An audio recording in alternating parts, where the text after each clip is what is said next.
we go. Unfreaking believable. Unbelievable. I gotta be honest with you. That game drove me nuts. I cannot believe the Buccaneers lost that game. Wow. I don't even know what to say. Tough one. Man, that was an absolute blazer from Cooch, wasn't it? What a crazy game. The Bulls are bowl-bound for the third season in a row. An incredible performance. And listen, we know the competition. They did what they had to do. No more silver linings. No more moral victories. It was put up or shut up time. And boy, did they rise to the occasion.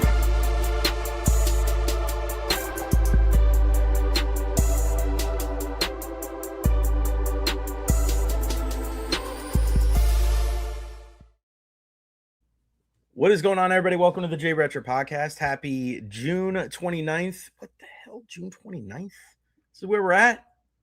My God, June 29th, 2026. Can you believe it? I'm pissed at myself. That I didn't even know Wimbledon started today. You know me. These are the kind of things that piss me off. I like to be up on the forefront of these things, and I love me some tennis, especially the Grand Slams. But yeah, the Wimbledon starts today there in England. Welcome to the Recher podcast. Follow me on all social media platforms: Facebook, YouTube, Twitter, Twitch, TikTok, Instagram. Like and subscribe on YouTube and join the fan club, the membership, just like our guy David Terry DT, my guy. He is a member, a Grand Slam member, the first one ever. Our guy David Terry. We need you to join up and become a member of the Recher crew. We have the home run level. We have the Grand Slam level. Head on over to the YouTube channel right now. Subscribe, and right next to it, it says join. We need those members, man. These are the kind of things that are going to keep this show going. Shout out to our guy, my favorite Liverpool fan of all time, the one and only David Terry. He is the best. Shout out to everybody on TikTok. I see a Samir, one of the best baseball player right now for the class of 2027, and Coach John Gruden checking us out as well. Appreciate you, my brother. Best of luck, and on you, Samir, on your summer, and Coach, you're the man. Yo, it's so insane. June is almost over. Crazy, bro. You got that right, buddy. Honest Hammer, EverHealth, Wayne Gonzalez Roofing, and Salco Screens. A shout out to our sponsors. Again, we couldn't do that. Couldn't do all this without you. Guys, hit that like button wherever you're watching from, whether you're on TikTok, Facebook, YouTube, Twitter, TikTok. Everybody hit that like button. Share this on all your social media platforms. We are here for you every weekday at noon. Follow me at Recher on Facebook, YouTube, Twitter, Twitch, TikTok, Instagram. Again, like and subscribe on YouTube. What a show we have for you guys today. It's a Monday. We're coming out of the gates firing. Ian Beckles joins us at 12:30. Erik Erlendsson, Lightning Insider, joins us at 1 o'clock. Bob Harig from the Daily Drive on Substack. You remember him from his time at Sports Illustrated and ESPN, talking about all of the golf. The Travelers ended today. Scotty Scheffler misses a putt on the playoff hole. Victor Hovland, former winner of the Valspar, wins the Travelers up there in New England. What a wonderful tournament that is. But we know there's a lot of changes on the PGA Tour. How does that affect the Valspar? That's my only concern. And also, how do you incorporate the live golfers? Bob is going to join us at 1:30, and we'll break that down. Also, the Rays, why they are never, ever going to be out of the hunt of the American League East this season. Some of it has to do with them. Some of it has to do with the competition. Unbelievable performances from the Tampa Bay Rays after I went off saying that nobody covers them when they're doing poorly. And everybody's like, oh, what do you have to say about the Rays now? I'm like, what? I didn't say they sucked. I didn't say they weren't good. I didn't even say that they weren't going to make the playoffs. All I said was we need to keep it 100, and you need to cover this team honestly when they're not playing well just as much as you do when they are playing well. And now that they're playing well, everybody wants to be like, oh, I care so much about the Rays. Get real. We talk about them whether they're doing good, whether they're doing bad. We're always honest and transparent here on the Recher podcast. Why they will stay in the AL East hunt all year long, that's coming up to start the show. At 12:20 on the program, World Cup. No, we're not going to be bitching and moaning about the offsides. We're not going to be complaining about the extra time. Stop. If you're still complaining about that, what's wrong with you? Go watch something else. I told you, Wimbledon just started. The World Cup is abuzz. The first knockout game yesterday between South Africa and Canada. What a finish there, and some juicy matchups today. Cannot wait for that. And the best thing, the coolest thing that I saw this weekend. Yes, there was an incredible soccer match on Saturday night at Ferg's with all my iHeart friends, my WDA family, watching Colombia and Portugal. Wow. Unbelievable atmosphere there at Ferg's. But the coolest thing I saw this weekend happen at the Kingdom of Saudi Arabia. We'll get into that. It's some WWE action. Really, really good stuff there. Again, guys, Facebook, YouTube, Twitter, Twitch, TikTok, Instagram. I'm everywhere. Like it, subscribe on YouTube. Hit that like button where you're at right now. Tell me, where are you watching on TikTok? Where are you at? Are you in Tampa? Are you in North Carolina? Are you in New York? Here on Facebook, YouTube, or Twitter. Where you watch it from? Are you in Tampa? Are you in New York, North Carolina, somewhere else? A big shout out to Janet Best. She said, happy Monday, nice hat. Thank you so much. These are my people at For the Bay. You guys know For the Bay. I love them. ForTheBayClothing.com. So many great things that they have there. If you saw my black shirt I was wearing last week, I forgot to mention For the Bay. They're amazing. They are such amazing people over there. The Gasation family. Can't say enough nice things about them. Go support local. Right there in Henderson. They're right across, right down the road from, my favorite place, the Blind Goat. Check them out. Unbelievable. The Blind Goat, For the Bay. And shout out to my guy, Ingrained Apparel, right there in Channel Side. My guy, Gabby Santos. Another incredible business there. A lot of local clothes made in Tampa Bay. I'm sure you've seen it. Ingrained Apparel. They have their own brick and mortar store now there at Channel Side. Love them.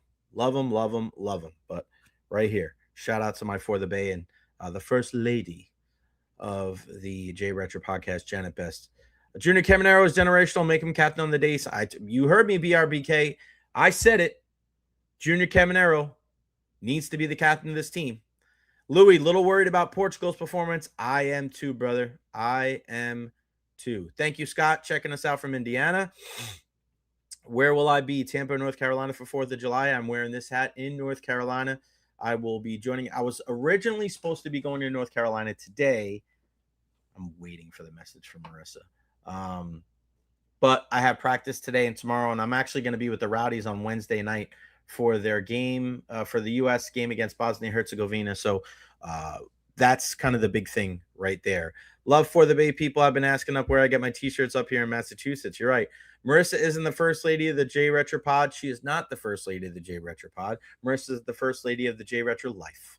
The J Recher pod, Janet Best. She's the OG. She's been there since day one. I always stop when I'm down in Tampa to go by the store and pick up some stuff. Got some stuff for the kid and the wife. Good. Make sure, Louis, next time you go check them out, tell them that you heard us. You heard us talking about it here on the J Recher podcast. Travel miles going crazy. You got that right, buddy. A lot of travel. Guys, again, hit that like button, share this on your social media platforms, and please subscribe today to the J Recher podcast on YouTube and join the membership. We're going to have discounts on the merchandise. We are also going to make sure that we have special insider chats. It's just going to be me and you. What are we going to do? We're going to talk about whatever you guys want to talk about. And I will give you an opportunity to give me some guest ideas. Who do you want to see on the show? If you missed anything last week, fire. Josiah Trotter from the Buccaneers, Phil Esposito from the Tampa Bay Lightning. We had our guy, Jeff Attinella. We had Ira Coffin. What a huge show last week on the J Recher podcast, or a huge week. BRBK, do you think JBB makes a big splash for Zach Werenski? What could a Zach Werenski deal look like? That's something we will discuss with our guy, Erik Erlendsson, lightninginsider.com at 1 o'clock today. All right, guys, girls, everywhere. Get your J Recher podcast merch. Here is the link right there. Guys, we got some new ones coming out soon. Tarps Off Tampa Bay.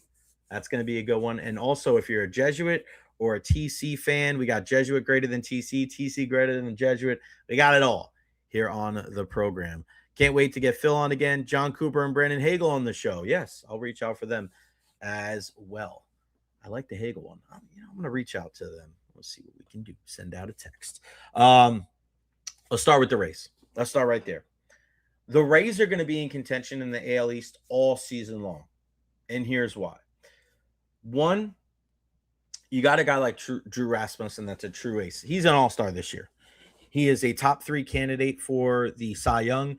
There is no doubt in my mind he is going to represent the Tampa Bay Rays in the Midsummer Classic. No doubt about it.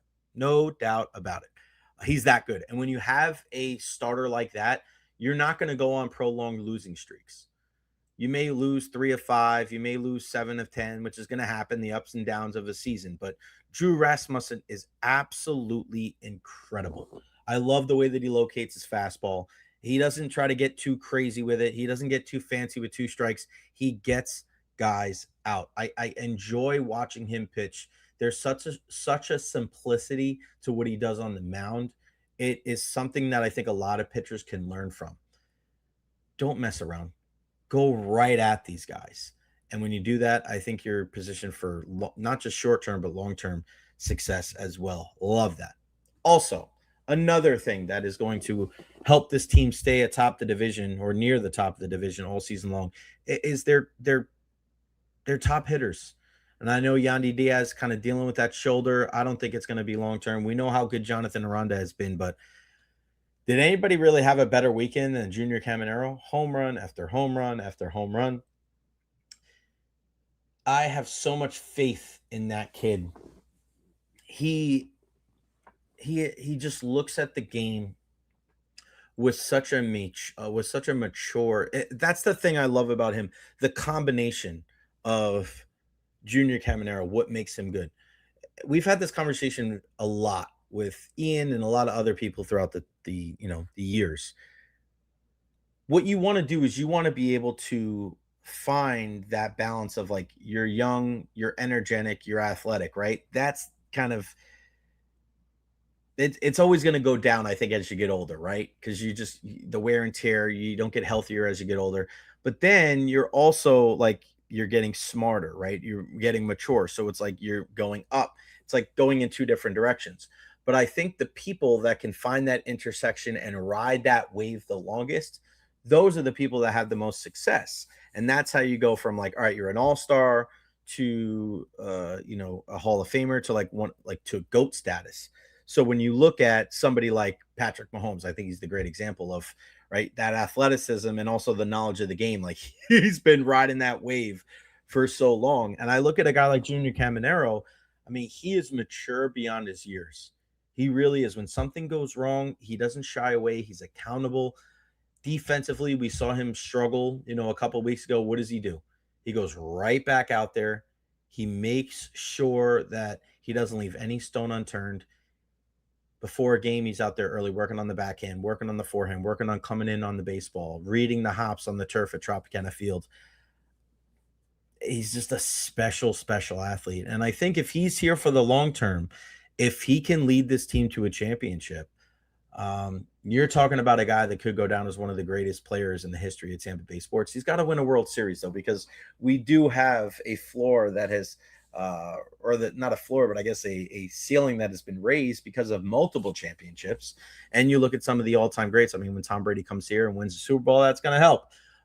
When you have Mike and Levante, and then you go back to the early days of the early 2000s, and you have all those guys, the Hall of Famers on defense and the good players on offense for the Buccaneers. And then, of course, let's not forget the Tampa Bay Lightning. How could we, with Stammer and Hetty and Cooch and Vazzy, right? Like, and then going back to La Cavalier and, Marty St. Louis, and Junior's going to have to win a World Series. But if Junior Caminero does lead this Rays team to a World Series, he is going to be in that conversation. But the longer it goes, you're talking about a guy that has hit so many home runs at such a young age. You're going to see him. It's going to take a couple of years. But if he keeps this pace up, it's not going to take long because guys don't play here for very long. But if Junior can do this for 3, 4, 5, 6 years in a row, and then you get, a 27, 28-year-old Junior Caminero, you're going to look and it's going to sneak up on you. And you're going to go, holy crap, he's top 5 in hits already. Oh, crap, he's top 3 in home runs already. I can't say enough good things about Junior Caminero. He brings the excitement of Randy Arozarena and the talent of Wander Franco. I know a lot of people don't like to bring up number 5, but that's the kind of the way it goes, man. I mean, he was such a phenomenal player for the Rays, and I know what he did was inexcusable and it was just disgusting. And we certainly didn't shy away from that conversation, but call a spade a spade. I mean, Wander was a hell of a baseball player. David Terry, is there a chance we can get Buxton? It doesn't look like it. You guys know for me, I've been bringing it up. I really hope that they take a chance and try to go out and make a move. This is the thing, right? We speak so much about the Rays and especially when they're doing good, everybody wants to act like, oh, is this just, it's the same conversations over and over and over again. But what I said last week does not change. We got to keep it 100 when it comes to talking about the Rays, right? Like you look at this team and all right, 2 weeks ago, nobody's thinking, all right, long postseason run. Oh, wow, look at how many games that they've dropped, myself included. But when you see how well they've played and you see the talent that they do have, and again, this is why I think that they're going to be in the running for the AL East all year long. Look at the Yankees. I mean, you guys know my background. You know, I watch the Yankees just as much as the Rays. I am not sold, even with the pitching that they have the right formula. They don't have the right juice. There's just something when you watch them play, the Jazz Chisholm with the lollipop, that just shows an utter disrespect for the game and for your coach and for your team. Sorry. I am one of those people. I don't mind about the pimp and the home runs. I don't mind showing energy. You're eating a lollipop on the field, bro. Like, do we have to go to the basic fundamentals of if you dive and you choke on a lollipop? Like, come on, man. Like, it's really not like sometimes the simplest answer is the best one. And you're a guy that you wanted to be a 40-40, 50-50 guy, and you're not that guy at all. You're not even close to that guy. If it was just the flair that we were talking about, then yeah, I think it'd be great. But you have to perform. You can't be all show and no go. And he gets thrown out last night. The Yankees come back, tie the game, and then they end up going up by 2 in extra innings, and then they lose 5-4 in a walk-off. Like, this is not a team that finds a way to win. There's just not anything special about the Yankees. They're talented. They spend a boatload of money. They have the best hitter in the game in Aaron Judge when he's healthy, but he's not healthy. Giancarlo Stanton's not healthy. Austin Wells is an abyss in the batting lineup. He is terrible. They're looking to try to get Ryan Jeffers. They're looking to trade for Tariq Skubal. I mean, you have Cam Schlittler, you have Cole, but there's just I don't really believe in Aaron Boone being the guy to get him over the hump. They don't play baseball the right way. That's why they lose to good teams. You lose to good teams because they can either pitch with you or they can hit with you or they can pick it like you. But this Yankees team is so dependent on the home run.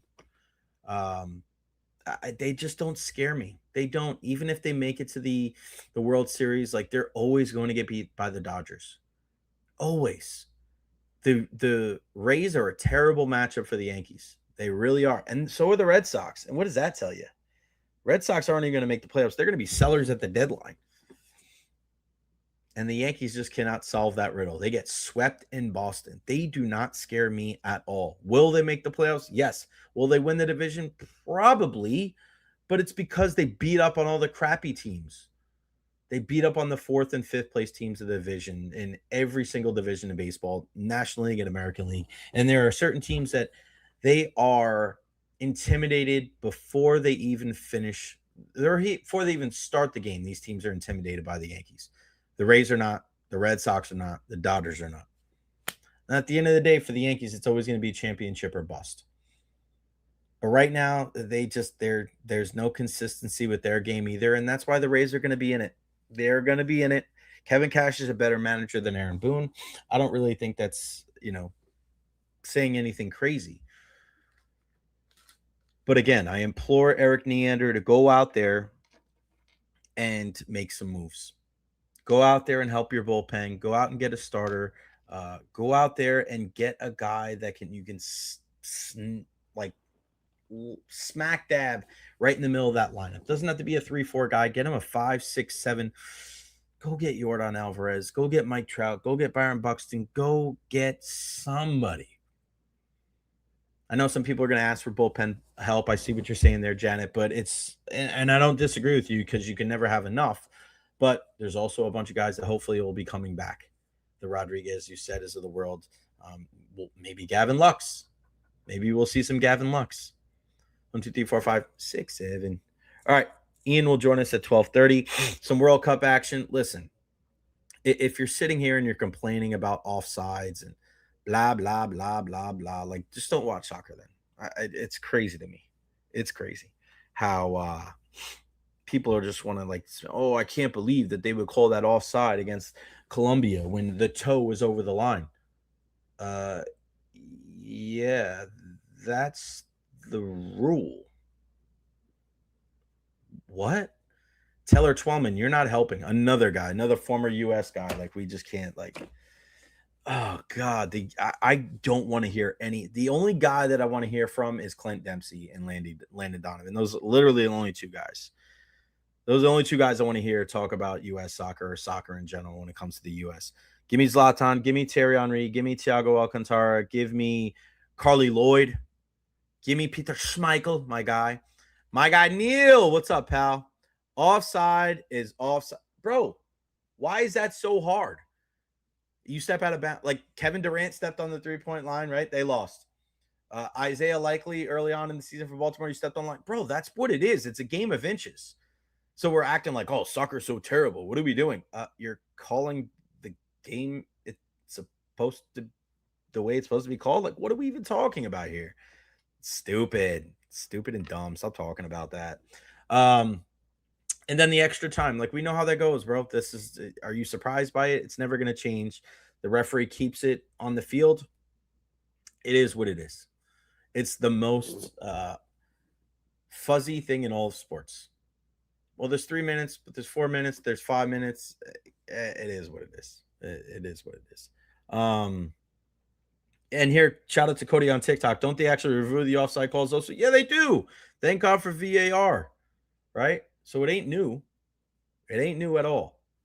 All right. Also, the party that I was at Saturday night at Ferg's was incredible. And thank you, Rolly. My rant last week fixed the raise. I appreciate you, pal. You're another guy, Rolly and Benny and Neil and everybody. Guys, you got to sign up for the membership, man. Sign up. It's not a lot per month. It'll help me out tremendously. And we're going to do some special chats just for our members. Our guy, David Terry, is on there. I need you on there if you can, please. Every single person that signs up for the membership, you get a discount on the merchandise as well.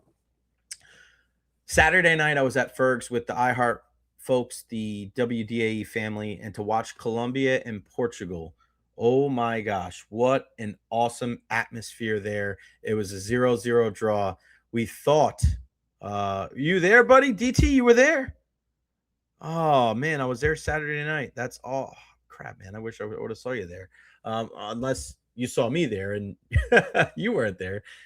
But what a game, right? I was thoroughly disappointed by what I saw from Portugal. And a lot of people want to make it out to be that, oh, wow, they're just focused on feeding Cristiano the whole time.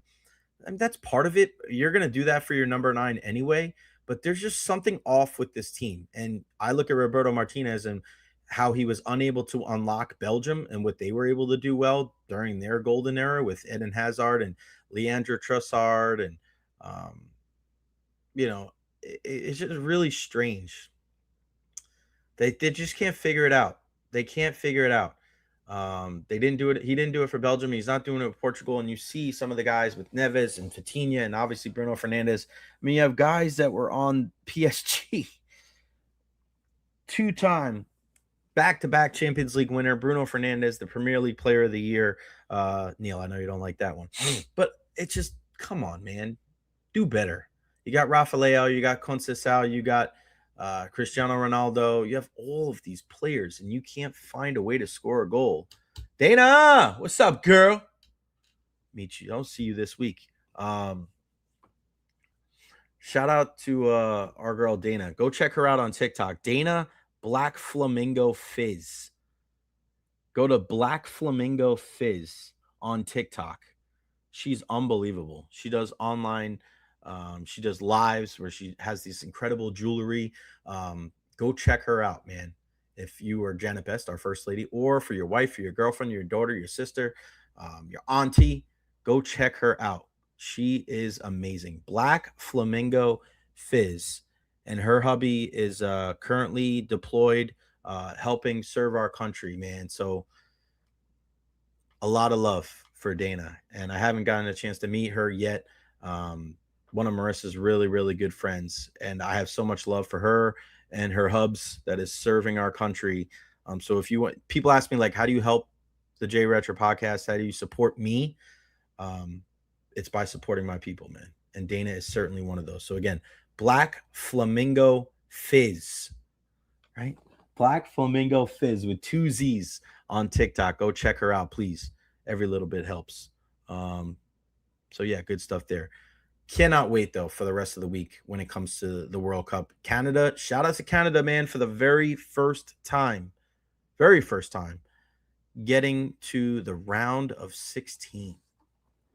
And I love what Jesse Marsh, their coach, had to say yesterday, that he was inspiring, that team was inspiring a lot of Canadian kids playing soccer, man. I mean, it's wild. And with Alphonso Davies not 100%, him coming in at the end, dealing with that hamstring injury, playing the last 20, 25 minutes or so, it's cool, man. I mean, that's big. That's what you want to see. You see Cape Verde, 9 of the 10 teams from Africa advanced to the knockout stages. And Cabo Verde, who was training in Tampa at the Rowdies facility. I know a lot of people, they were like, what is that? I've never heard of that before. And look at them. Look at what they've been able to do. And they advanced to the round of 32. What's their reward for advancing to the round of 32? You get to play Leo Messi in Argentina. Well, if they win that game, dude, unbelievable. Jason Horvath, I see you got a question on TikTok about the Bolts. Bring it on, man. I'll answer that before we get to our guy, Ian Beckles. U.S. against Bosnia-Herzegovina on Wednesday night. I will be out at Al Lang with the Rowdies, folks. Cannot wait for that. This has been, in my mind, the greatest World Cup of my lifetime. What more could you ask for? The stars being the stars, Team USA being fantastic, and 3 huge games today. Brazil and Japan at 1:00. Now, we know Brazil is heavily favored in that game, but the big thing in that game is Neymar came on in the last game off the bench. Does he start? I don't know if that's the smartest thing. But you got Vinny Jr., you got Mateus Cunha, you have Marquinhos, you have Alisson, you have Casemiro, you have Bruno Guimaraes. There's just so many good players on that team. Germany and Paraguay at 4:30 today. We know how strong Paraguay is defensively. Germany, that loss in that last game worries a lot of people. Where are we at with Germany? If they win, it's likely that they're going to play France. That's a World Cup final matchup that we could see in the round of 16. And then 9:00 tonight, I think will be the best game of the day. The Netherlands against Morocco.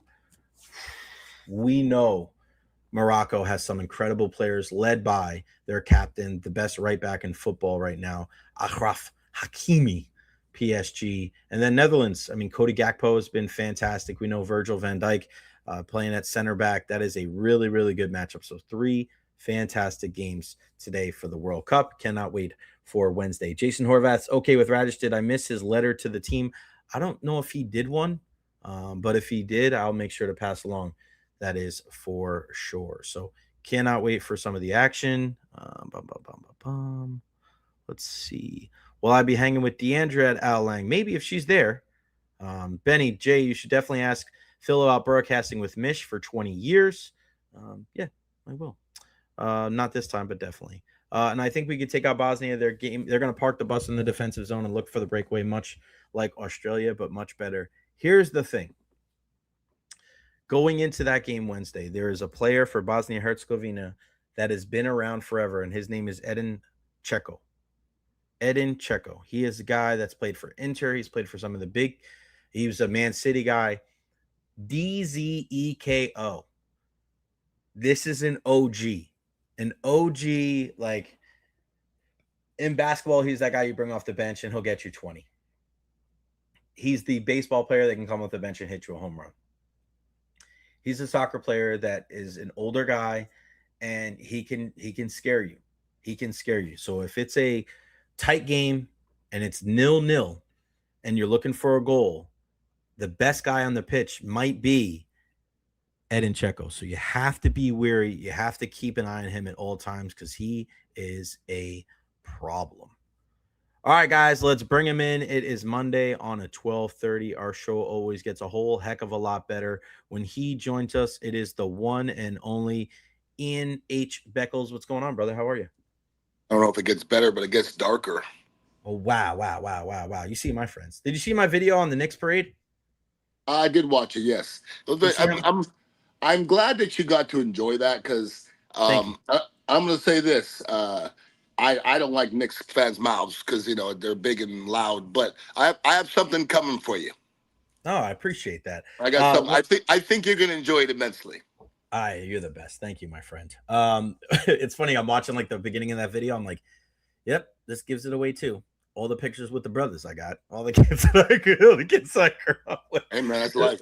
That's what it is. There was a picture that I took with a couple of my friends at the bowling alley a couple months ago, and I was like, "Oh, I got to show this to Ian. It's Jay Recher in a picture right here. That's my story right there." And that I was talking to somebody about this before, Beck. Like, my buddy is a New York City detective, and he was ready for riots.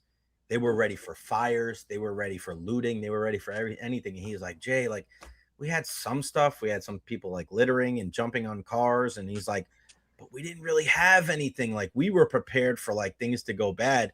Isn't it crazy though how sometimes, like, as crazy as the world is, like, sports makes people come together and kind of like you forget about being a dick for a day. Like, sports is powerful, isn't it? It's very powerful, and in this day and age where everybody's talking about Republicans and Democrats, all New York, all Knicks fans were just one. I think Yeah. that's beautiful. Maybe we should take heed to that. Yeah. I've been part of a riot. Okay, when the Montreal Canadiens won the Oh, Stanley Cup, and listen, it's not about the city; it's about the circumstance. Okay, yeah. because I was downtown and I watched a bunch of rich people act an ass. Okay, all it takes Mm, is one guy to break a window and then all the windows start breaking. I've seen it. It's the craziest thing. And yeah. I watch a bunch of people who had jobs and have money go into stores and come out and take stuff. So I'm happy that it happened in New York. If it was going to happen, it would have happened right after the game. Right. Afterwards, once everybody calms down, I don't think that's the time for it to happen. No, and then everybody's smoking weed there too, so that Yeah, me definitely too. helps. You ain't trying Yep. to leave. Captain Beck in the house. So tell us about your fishing exploits, my friend. Yeah, I was at the Great Wayne Gonzalez's Airbnb. And I've been there before. And Hmm. the first time I went, I'm a fisherman, Jay. Like some people like Yeah, to buddy. fish. I'm a fisherman. Like I've caught Hmm. almost all the fish in the water, salt water, fresh water. And I was there the first time and I saw a numerous amount of 40-inch snook rolling in and out of there. And that's just not a thing. Mm. And I'd caught a 40-inch snook with Wayne probably about 6 years ago. And I brought my rod and it was 4 o'clock in the morning all by myself. And I hooked a freaking 40-inch snook and got him Wow. up of a deck, a dock, a 2-foot Yeah. dock. As if you don't know how to fish, you have zero chance of putting in a 40-inch snook. And No. I still to this minute don't know how the hell I got him on the dock, but I rushed him in the house, took a picture real quick, and then brought him back and revived him and let him go. So it was quite the story. That's awesome, man. Shout out to our guy Wayne Gonzalez. I know he just lost his mom. We've been Yeah, sending him man. love every day on the show. I texted Yeah. him. Of course, Wayne, a big sponsor on our program too. We love him. That is for sure. I wanted to ask you about. I was looking at Kenny Gainwell for the Bucks. This is a guy that had freaking 70 catches last year out of the backfield back. When you talk about catch rate, and this is something I talked on my video for Pewter Report, the Retro Report, his catch rate is at like 84, 86%, which is seventh best in the league. But all the guys ahead of him were running backs. We know that because of shorter passes. But all Mhm. those guys ahead of him, 45 catches and less. He had 70, I think 73. What kind of factor do you think a guy like that could be for the Buccaneers this year when we know Bucky only played 10 games last year? And I think they're going to go back to trying to run the football and having a little bit more of a Liam Cohen led offense. And we know that sometimes the best extension of the run game is a short passing game, too. Well, I looked up his statistics and I didn't look up the receiving. I just looked up the rushing. And they didn't equate to what he got paid. Not even Right? close. Think But about if that, right? That's what I no, was I thinking. Like, I get it. But what you just said if you look at the other two running backs, now we have three running backs that are really completely different. Yeah. He doesn't have what Bucky has. Bucky doesn't have what he has. Tucker is completely different. They had to have scouted him. They have to see what his pluses and minuses are, and he has to fit the system. So I'm not going to question it. And I've said this numerous times. It's not about the running backs. It's about the guys up front. And if you have ballers up front, it don't matter who's back there. If you give me 6 yards, I don't give a shit what the running back's name is. Give me 6 yards and let's go 2nd and 4 and let's rock. I don't know if you got a chance to watch the video, but I put it up on Instagram, my interview with Josiah Trotter. And the way I formed the question was very, oh, you're friends with Ian Beckles. Because I asked him about leadership in the locker room, and I said the media may think that certain people are leaders, but we know inside the locker room is completely different. So that was like out of your brain, out of my mouth, which is pretty funny. But it was cool to hear him say some of the guys and talk about Baker and Tristan Wirfs. And I look at him, and I don't know if you could say this about a lot of guys, but I feel like he is going to hit the ground running, and of course there's going to be growing pains, but man, when your dad is in the league and you're a 2nd round pick, so you're not just getting drafted because your dad was in the league. You're obviously a hell of a player too. But when you have the physical gifts combined with the legacy, I just feel like Josiah Trotter is going to be a good fit for the Tampa Bay Buccaneers. What is your early inkling on what he's going to do for this team? Well, he was my prediction to be the sleeper, okay? And he's not a late pick. He's high enough where he should be good. But I just watched minimal film, and I let everybody know that I didn't study him. I didn't go back to study somebody. I like to watch 6 films, okay? Then I could tell you what kind of player he is. But from the ones that I saw, and there are highlight films, you got to take that in consideration. Right. But even if they're highlight films, he was doing things that young football players don't do. And I could see that he had more knowledge than everybody else on the field. And I think he's going to start ahead of most rookies because of his father. Now, having a father as a football player is great, but I don't think it has anything to do with being drafted. When you look at the film, he's Josiah Trotter, and nobody really gives a shit if Jeremiah Trotter was his father, because Jeremiah Trotter and Josiah Trotter are not the same player. I played with Jeremiah Trotter, and Jeremiah Trotter was the best straight line linebacker that ever played. I'm going to say that. He couldn't change the direction. I'm being gay. I've never seen this in a player where he never made a tackle outside a tackle. He just, if you run inside a tackle, he's going to run straight and blow up 2/3 of whatever's in there. And that was his job. And he did it for a long time, and he did it effectively. That's not Mike Singletary. That's not Ray Lewis. That's not Luke Kuechly. But he did what he was doing amazingly, and Philadelphia was good because they knew what his strengths were. Josiah is a different bird. Josiah, I see more Derek Brooks in him. I see sideline to sideline, reading plays, being more instinctive. His father was a bonehead, okay? He went straight forward, and he tried to smash your head. He was a bonehead. I fought him all the time in practice. We beat the shit out of him one day. I said, Ray Rose, Ray, you better slow down Trotter. He goes, I can't slow that motherfucker back. You better slow him down yourself. And I called the posse. Whoop, whoop. We beat the shit out of Trotter. We beat the shit out of him. I said, we're going to slow you down one way or another. Those practices, that's definitely where it's at, man. You kind of see where everybody's made to get chin checked in those practices, don't you?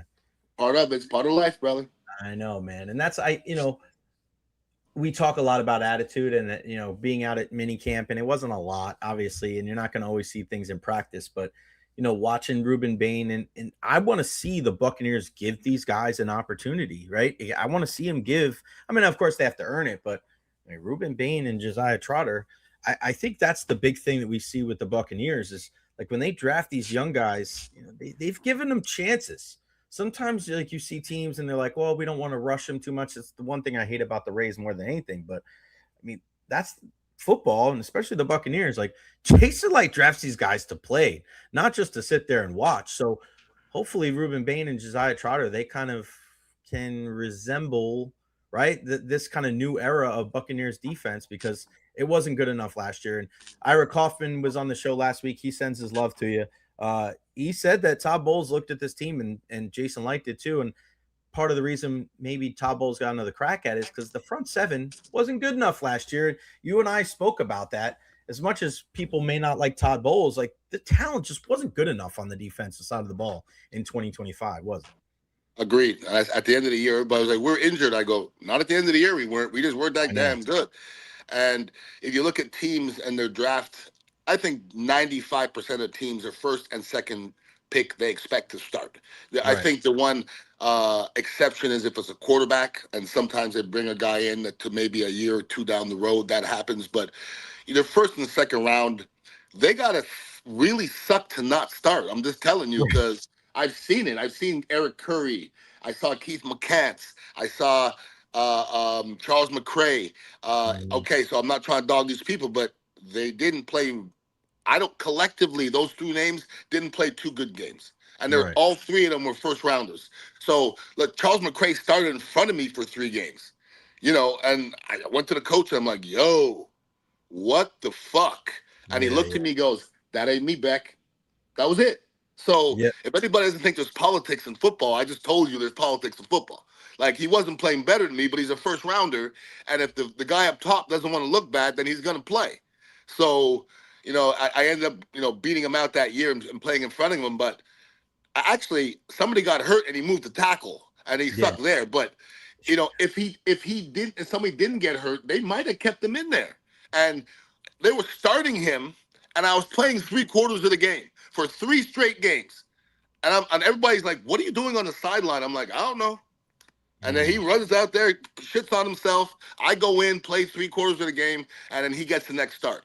So that was my life for at least about a month of my career. Politics are crazy when it gets to the NFL, isn't it? There's a lot of it, brother. Because Yeah. as a fifth rounder, I was weird because I was a fifth round lineman. I don't know if they drafted me to start. I really don't. But Right. we had the first practice in the morning in pads, and I was second string. And in the second practice, I was first string. So I was trying to break helmets in the first practice. Okay, so there's not a lot of people trying to do that. So something I did they liked, and they put me in there, and then I had to be beat out after that. So I was different. Tony was a fourth rounder, but Bubba Grimes was here. They didn't really give Yeah. him a chance to beat him. I don't think Tony was ready his rookie year. He'd probably tell you the same. I was maybe a little bit more ready than Tony. It probably would have been better for me if I sat out a year. Not sat Yeah. out, but watched a Yeah. year. Yeah. I probably would have been better, but as it all worked out, playing your rookie year and getting your ass kicked is goes a long way. Because if I was watching, my second year would be my rookie year. Because the first year you're in there, that's your rookie year. I want to ask you about Graham Barton because, this is a kid where, first round pick. And, obviously we saw him kick out to left tackle last year. I don't know what to expect for him going forward because I think when you look at this Buccaneers offensive line, a lot of people think it's good. And they're hoping, like, all right, let's try to get all 5 of these guys on the same page, healthy, going into the year with Wirfs and Bredesen and Graham Barton with Cody Mauch and Luke Gedeke, right? But I think a lot of this it has to do with the development of Graham Barton. He's a first round pick, and I know we talk about like it doesn't matter, but like it does matter in a way. Like you expect a guy like that to really kind of improve and hopefully play at a Pro Bowl level. What have you seen from Graham Barton so far, and what do you want to see from him going into 2026? Well, it matters really to us more than it does in the team. Okay, I just Right. told you about the politics. Once you play a year, the politics are gone. Now it's just now we're all football players. Mhm. Barton is serviceable. Okay, I'm not gonna sit here and tell you he's good, but serviceable. You can win a Super Bowl with serviceable. We won a Super Right. Bowl with Kenyatta Walker at tackle. Yeah. You can win with serviceable because the other 4 guys are pretty damn good. Sometimes the center has to be the guy to lead things and be the intelligent one. Um, I was blessed to play with Tony for 7 years. Tony led things, and Tony was an intelligent player. He also was handling his business as well. But I wouldn't worry about Barton. I think we're okay as long as everybody else stays healthy. I have the utmost respect for him as a player. To ask him to go out there to play tackle and him do it and be selfless. Because if somebody said, like, first of all, he has to be able to do it. All right. Hmm. And that's amazing that you can play center and tackle because there was a time where I was backup center and the starting Steve Everett got hurt, and I was about to go in at center, and I'm just telling you, it would have been a blooper. There's no way I can play. Right. And if you would ask me to play tackle, I'd have said no. I'm not going out there because I just can't do it. So the fact that he can do both, like Tony can't play guard, Tony can't play tackle, Paul Gruber can't play guard, and Paul Gruber can't play center. Right. So to play both to me is amazing. Like you see very few people that can do that. So I have the utmost respect for him as an athlete and a competitor. Is he a great center? He's serviceable. And we'll see. Does you think he can get better though? Like, can he get to a Pro Bowl level? Of course he can. Yeah, of course.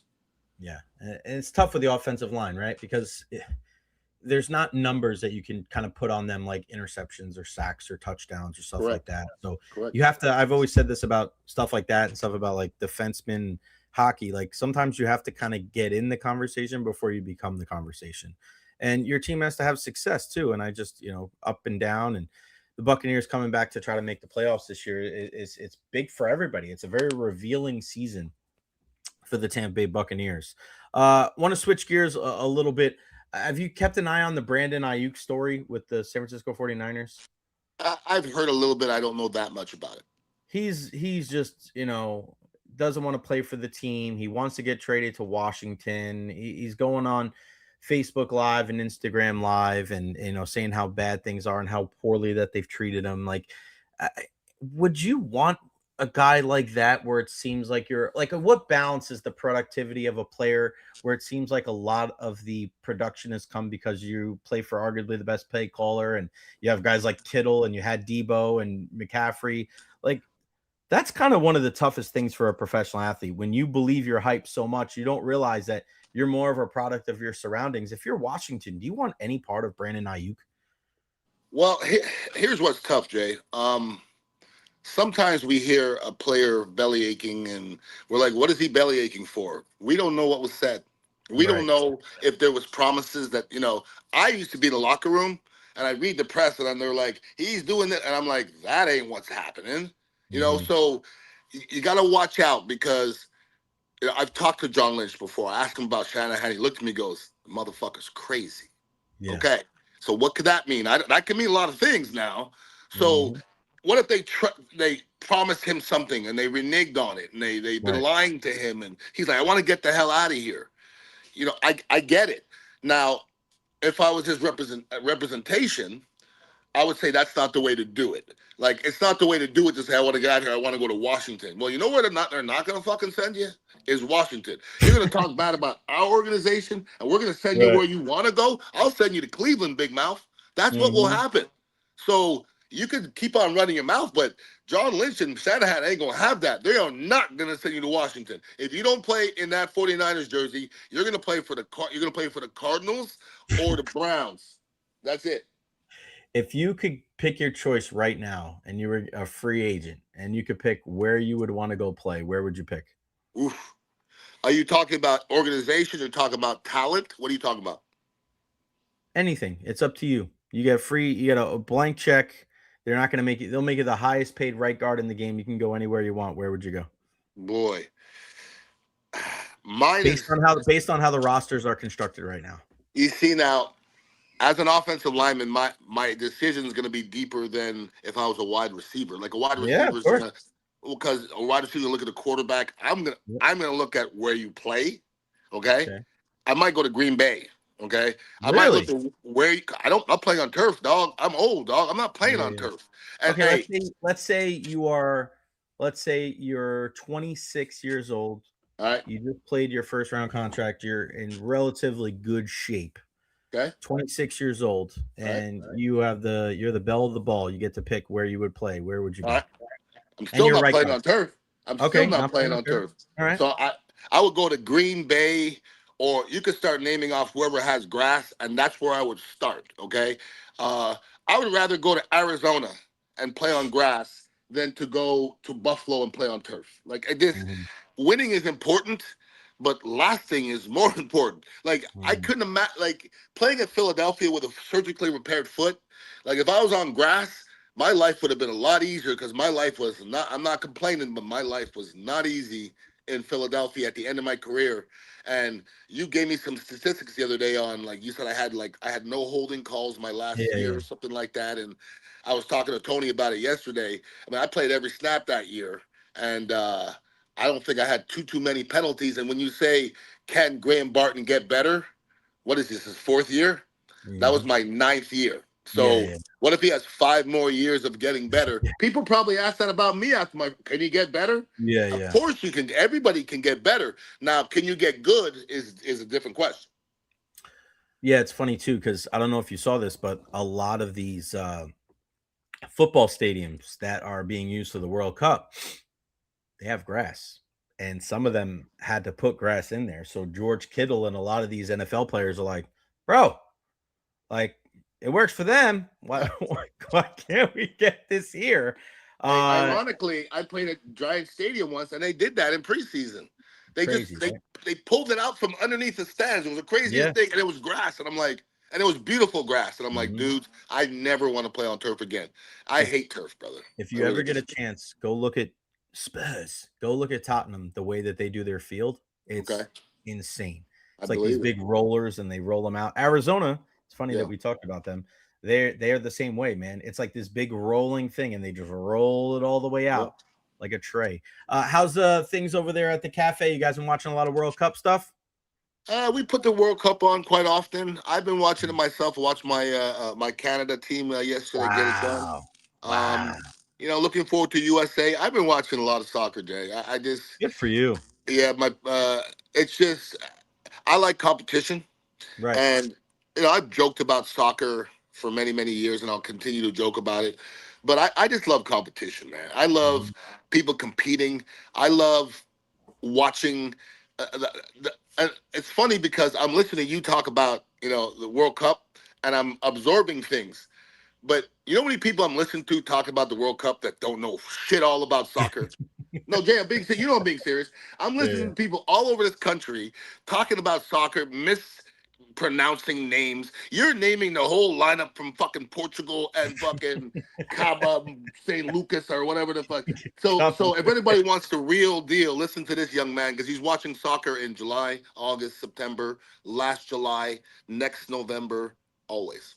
Tony's like, is that live? I'm like, yeah, I'm watching that and tennis. He's like, what? You got money on it? I'm like, nope. Nope. I'm like, I can't Nope. bet on sports anymore. I lose money No, on it of all the course time. not. It could this have been, and I think I asked you this a couple weeks ago too.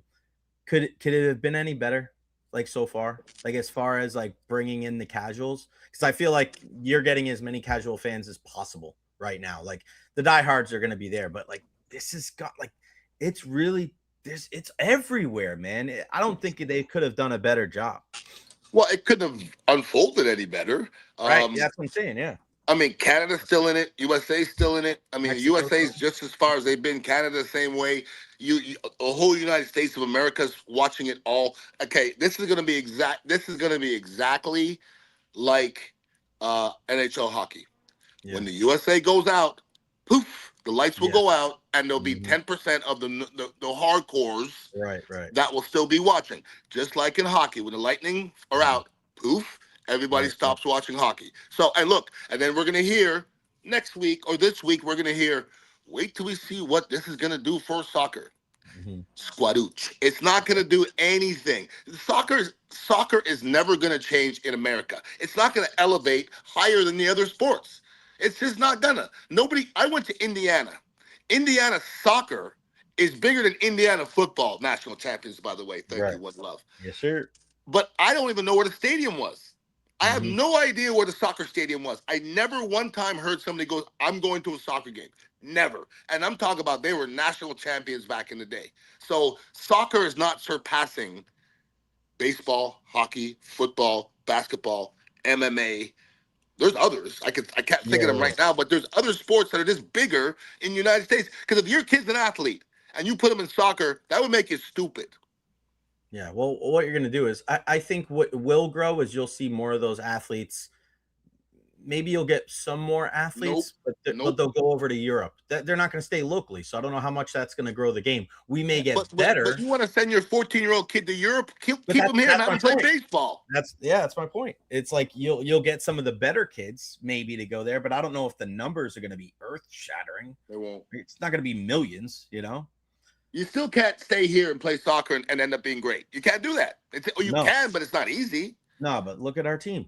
I mean, you look at all of our team, and everybody will see it again Wednesday night.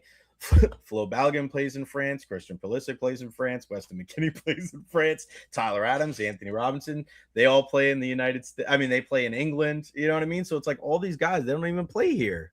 How many Florida-born NHL players are there? I think there's like a handful, 3 or 5. Okay, well, that should tell you something. I can name a dozen that were from my neighborhood. So right. So it's their environment. You got that right. The environment at the Dignitary Cafe is always buzzing. 4817 Southwest Shore Boulevard. Go check them out, man. Ian Beckles Show on Instagram and on YouTube. Wednesday, the return of the Beckles and Recher podcast. I will be around. I moved my date flying out from Monday to Thursday because we got to do the podcast. Are we going to do the joke swap thing Wednesday? I know we promised that like a month ago. I think I still have a couple written down. Yeah, we could do it. Okay, so we'll do that on Wednesday. The Beckles and Recher one. I have some really good ones for Ian. If you saw the Saturday Night Live weekend update season finale with Michael Che and Colin Jost, how they switched the jokes, Ian and I are going to do that, so it'll be fun. Right around 3 o'clock or so over at the Dignitary Cafe. Again, 4817 Southwest Shore Boulevard, the best kava and kratom in town. Ian Beckles Show on Instagram and on YouTube. Go check them out, like and subscribe, all the stuff that Ian Beckles is doing. Did you see your title today on the show? I did not. What is it? Ian Beckles played in the NFL? Oh, that was nice. Thank you. Beautiful. So descriptive today on the program. The one and only Ian Beckles. Appreciate you, brother. I'll talk to you on Wednesday. All right, kid. All right, buddy. The great Ian Beckles, Ian Beckles. I didn't want to do anything too. You got it mixed up a little bit, right? Ian's great. Erik Erlendsson, lightinginsider.com, joins us here momentarily. It was pre-recorded, so we'll play that for you here in a little bit. But guys, real quick, let me tell you, Honest Hammer Custom Builders, LLC, all your residential and commercial needs, 813-244-0956, thehonesthammer.com. Shoot him an email, thehonesthammer@gmail.com. He is the best. Love that freaking guy. Got the hard hat right here. I put it closer to me. Boom, boom. Honest Hammer, baby. That's how we roll. They got the lights on. Turn the lights on. I could just bring this with me wherever I go. This is like a strong light too. You got to put your strong hand on it. This thing is messing around. The Honest Hammer, all your residential and commercial needs, bathroom, kitchen renovations, new custom builds. They help you out, man. They are the best. Amazing stuff. Love him, man. Just such an awesome guy. You want to be able to trust the people that are working on your home. The Honest Hammer does it every single time. EverHealth, everhealth.org, the EverHealth Injury Report every single Thursday at 12:30 right here on the program with Dr. Carlos Rodriguez. What a great show last week. We were discussing hydration here in the Tampa Bay area, in the state of Florida, really. Water, Gatorade, everything, when you need to do it, how many times. Abuelo, as we call him, the grandpa. everhealth.org. Of course, Wayne Gonzalez Roofing. We just spoke about it with Ian, our guy, Wayne Gonzalez. He lost his mom.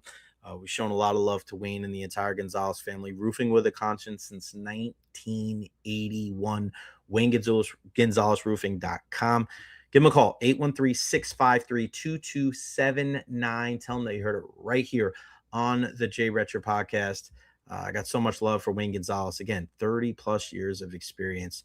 They're here for you, Wayne, Steven, free estimates, all different kinds of types of roofs, gutter problems, permanent lighting. You want all this stuff done before we really take a deep dive into hurricane season, man. And then, of course, Salco Screens, 813-689-8252. The Saladino family, you see the logo right there, the Tony Saladino baseball tournament every single year. We love them so freaking much. They mean the world. They really do, man. They are fantastic. 813-689-8252, salcotb.com. Lanai, screen rooms, rescreens, pool enclosures, all your residential and commercial needs, locally and family owned for over 40 years. Shoot him an email, Tony, the great Tony Saladino, at salcotv.com, 813-689-8252. We love our peeps everywhere, man. They are just unfreaking believable. Awesome people all the way around. All right, guys. A wonderful show that we've had for you so far. Lightning talk. Our guy, Erik Erlendsson, lightninginsider.com. What a great shot. I know a lot of people out there wanted to kind of see what was going on with our Tampa Bay Lightning. It's just, when you think about it, what are they doing? Are they going to make a move? Are they going to jump into this free agency thing? What does he think about Darren Radish? What about Zach Werenski, John Carlson? Are any of these guys feasible for our Tampa Bay Lightning? We know upcoming this week, there's developmental camp. We also know that Braden Point and Nikita Kucherov are out there in Brandon getting work, and those guys are ready. I really don't see Braden Point being moved. The more and more I talk to people, he's a top-tier center coming off of a knee injury. Obviously, we know his value, if you were going to trade him, is probably at an all-time low. And this is a 50-goal scorer in the National Hockey League. So to think that you're going to trade a guy like this when his stock is at its lowest really doesn't make too much sense. He's going to be poised for a bounce-back year, and I'm just very curious to see what happens with our Lightning. 4 straight first-round playoff exits. Could a guy like Patrick Laine help them? We shall see. And love you, buddy. Honest Hammer, the man. All right, guys, let me pull it up right here. This is our discussion with the one and only Erik Erlendsson, talking all things Lightning hockey. Enjoy. All right, let's bring him in. It's been far too long. It's our good friend Erik Erlendsson, lightninginsider.com. We got plenty to get into today. We'll talk hockey. We'll talk soccer. This guy's been covering the Rays as well. Double E, what's going on, buddy? How are you? I'm good, man. Getting ready to head on vacation later this week for a couple of weeks, be out of town. But I'll certainly be watching a lot of the soccer and keeping an eye on anything that the Lightning do beyond July 1st. Yeah, no doubt about it, man. And I don't know if you saw, I finally got Phil on the show last week, which was it was a small miracle. We almost lost him a couple of times before the show. I had to redo the show. I had to move it from Wednesday to Friday. I called him up. I don't know if he had pants on. I was like not looking at him. I mean, it was a trip, but it was great to have him. It's been kind of weird. I mean, we'll start right there with the Lightning, and we'll talk Darren Radish right off the rip. Not much of a surprise though, E. I mean, I think after everything that we've seen him go through, there's certain times I feel like in sports where it's just like, just go home, man. Just go home, go play for the team that, you grew up watching, and all the stuff that, losing his dad and, being a father again. And then, getting a contract like this when you were there at the fireside chat, when Julian kind of prepped us for this. He told us he was in line for a life-changing contract, and he did. So not much of a surprise there. I think a lot of people wanted to know, like, if the Lightning were going to get more, they should have got more than a 5th round pick. What kind of leverage did they have? What did you make of the whole deal with Ratty?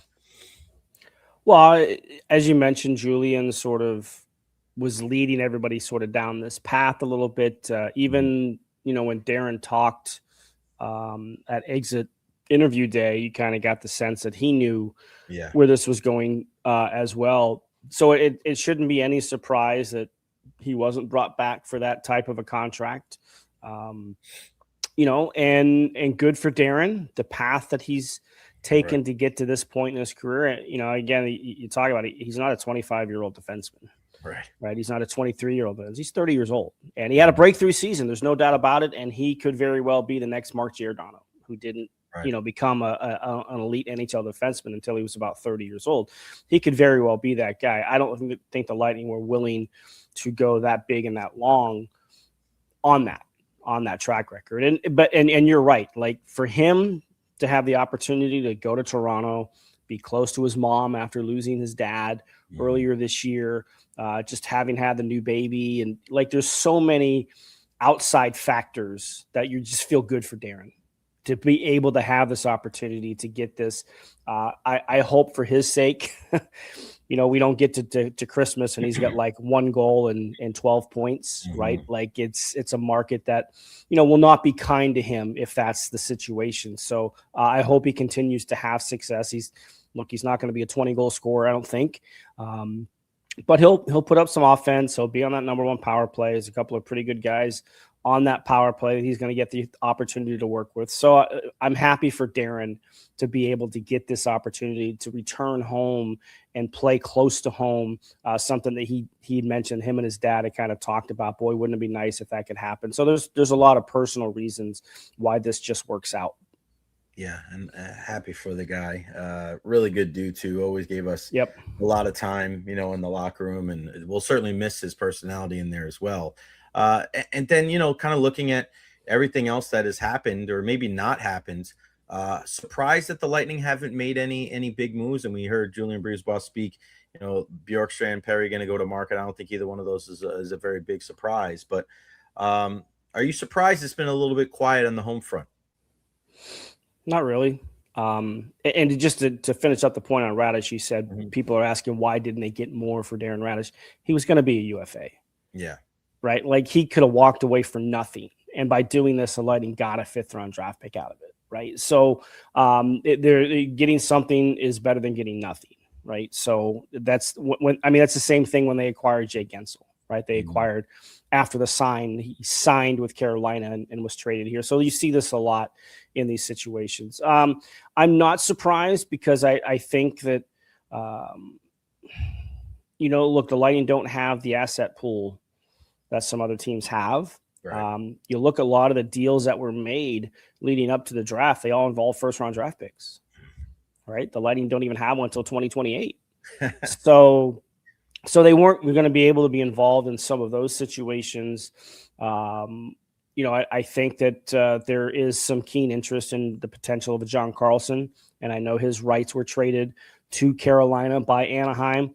That just gives Carolina exclusive opportunity to talk to him. It does not necessarily mean that Carlson's going to sign there. So there's still a chance if he hits the market on Wednesday at noon that the Lightning would have interest because they need a right-hand shot defenseman, somebody who could work on a power play, to replace a Darren Radish. So Carlson's a guy on a short-term deal that could potentially work. I think, that all this talk about Zach Werenski, I think there's legs to it. Certainly the Lightning and 31 other teams in the league would certainly pose some interest in trying to be able to acquire a guy like Werenski from Columbus if he chooses to ask to be traded. He's got 2 more years left on his contract. So I think that there's a lot of those things sort of on the back burner a little bit. I don't expect them to be overly busy on free agent, on UFA. Outside of a Carlson and they probably need a right-hand shot defenseman somewhere along the line, somewhere to bring in, no matter what that trade is. But if you're going to bring in a Werenski, do you have the assets to make that happen? Right? You think Columbus, I don't know if they do.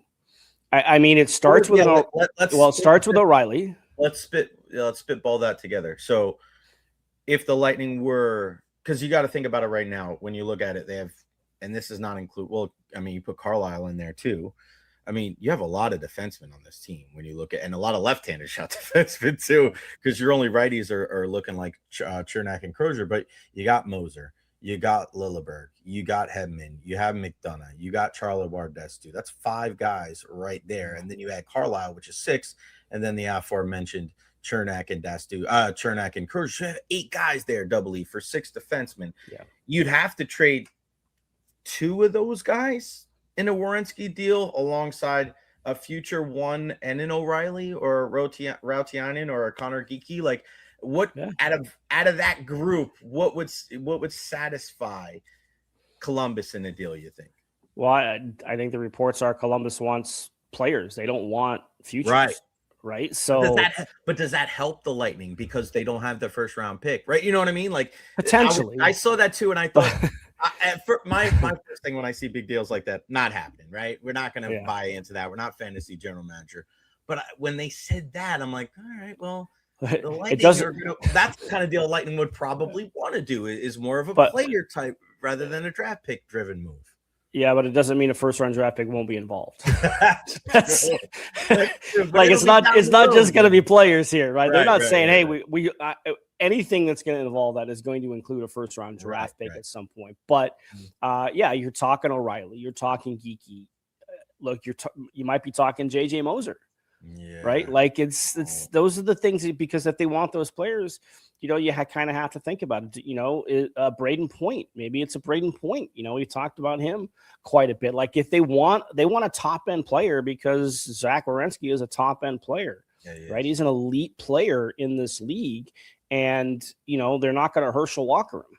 Right. You're not going to get like 7 minor assets for one major asset like Werenski. So, I think that I don't know that the Lightning have the assets, and then you would have to find a way to sign them, right? Like all you have to do though too is look at sort of what Minnesota gave up to bring in Quinn Hughes, right? Like that's sort of the starting point, right? Because they're somewhat similar players. I think Hughes is a guy who can protect the puck a little bit better. He's a little bit more agile on the blue line, and that's not saying Werenski can't do those things. I just think Hughes can do them a tad bit better. I mean, that's where it starts. That's where it starts. That's the starting point for any trade that might involve Zach Werenski from any team, let alone the Lightning.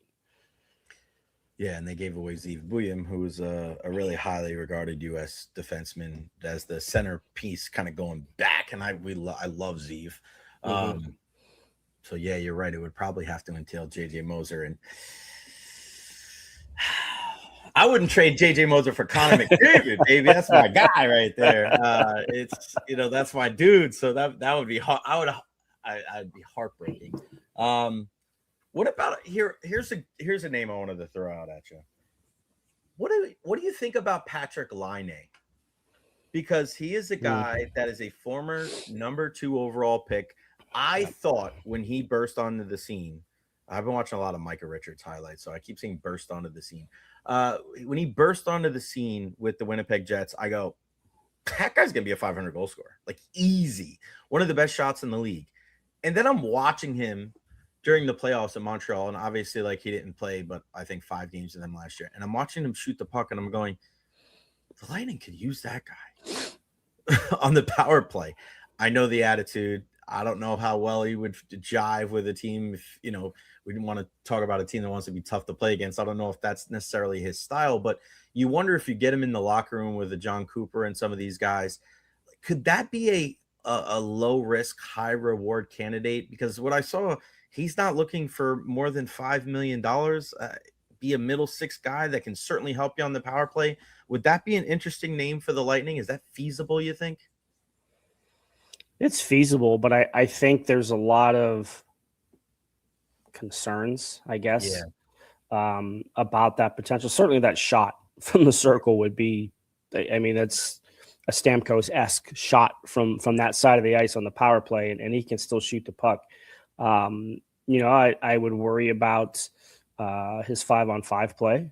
I would worry about his commitment to defense, right? That's one of the knocks against him. I mean, there's a lot of, he checks one major box, but he doesn't check a lot of there's a lot of unchecked boxes on the other side. And I don't even know if I would want to risk $5 million on a guy. Like like I know the Lightning have $13 million in cap space, and it sounds like a lot. It's not a lot. It's certainly more they've had in the past, but it's not a ton of cap space. So I mean, some of it's going to be filled up with a Kucherov extension. He's going to jump from 9.5 to potentially 13.5. So that's an additional $4 million. So now all of a sudden, now you're down to 9.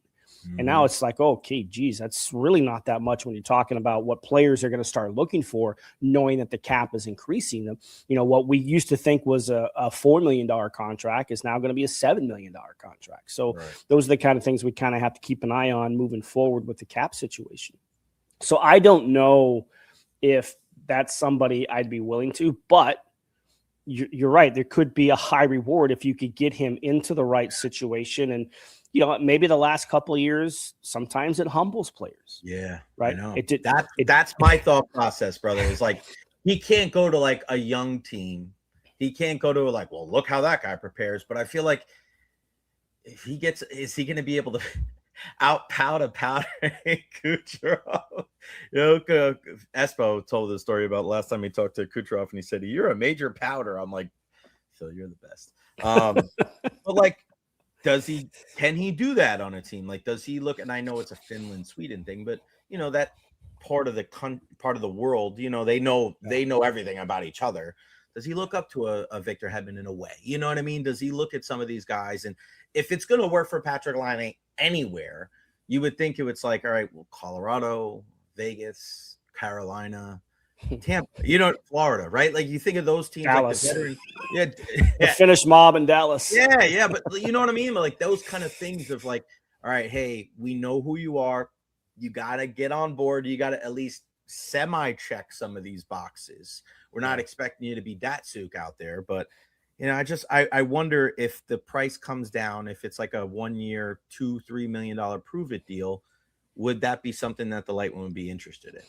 Yeah, if you're getting down to those numbers, yeah, I think it's something you can certainly consider. I just don't know if he would accept it, right? Yeah, because he still has the potential to be an elite goal scorer in this league, and but maybe he views it as I'm across the ice from Nikita Kucherov.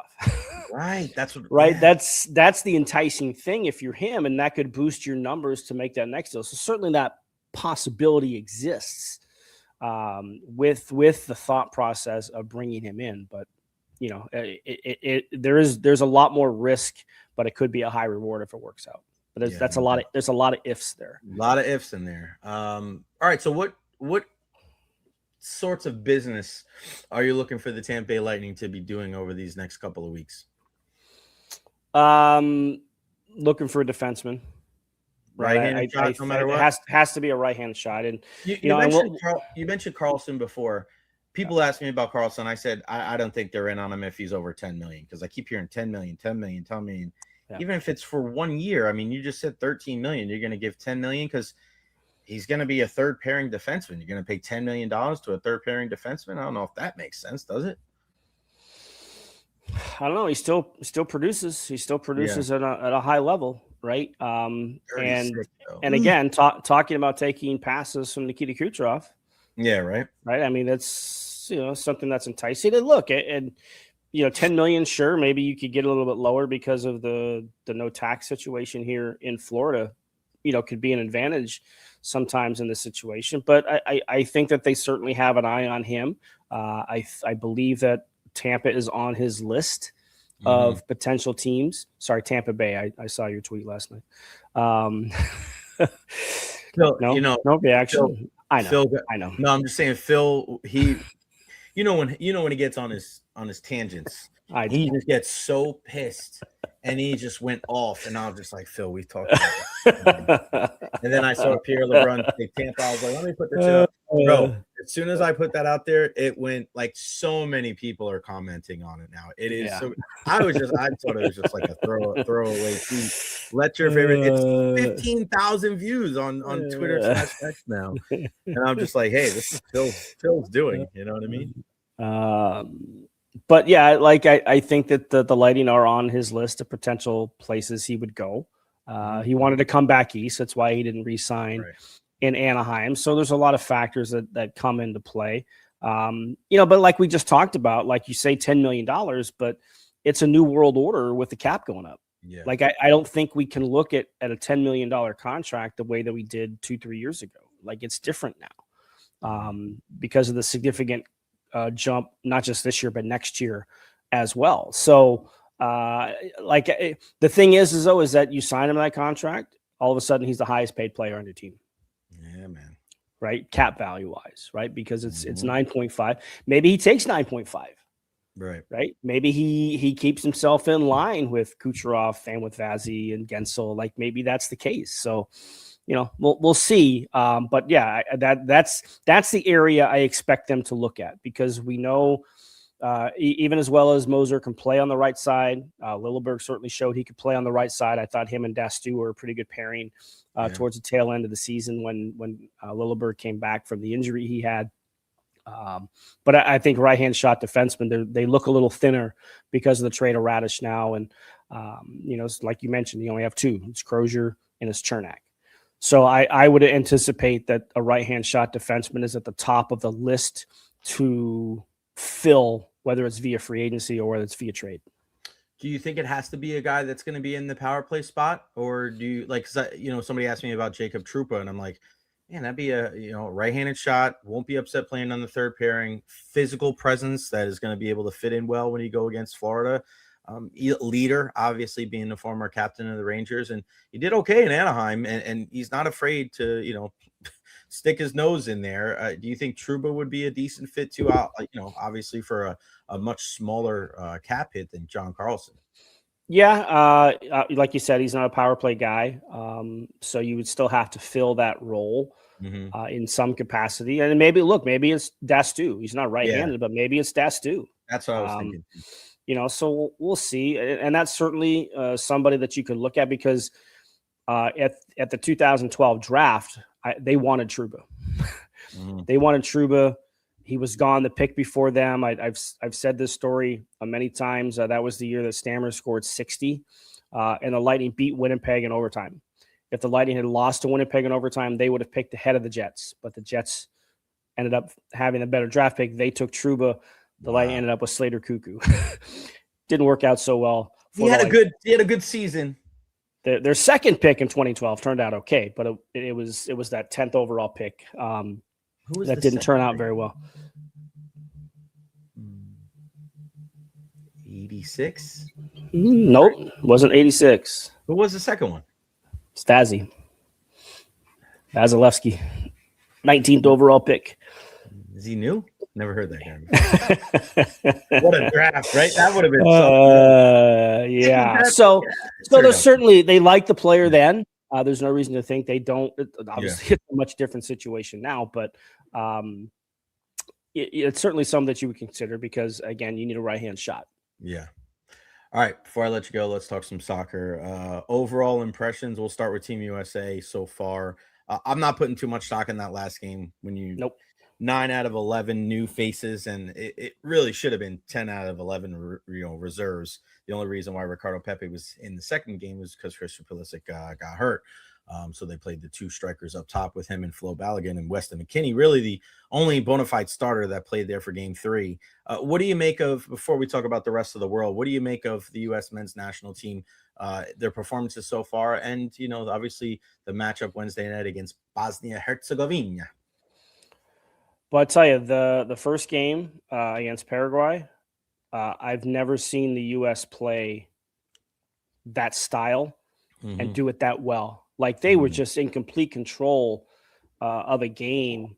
And the thing is they could attack because you have attacking players at a world-class level.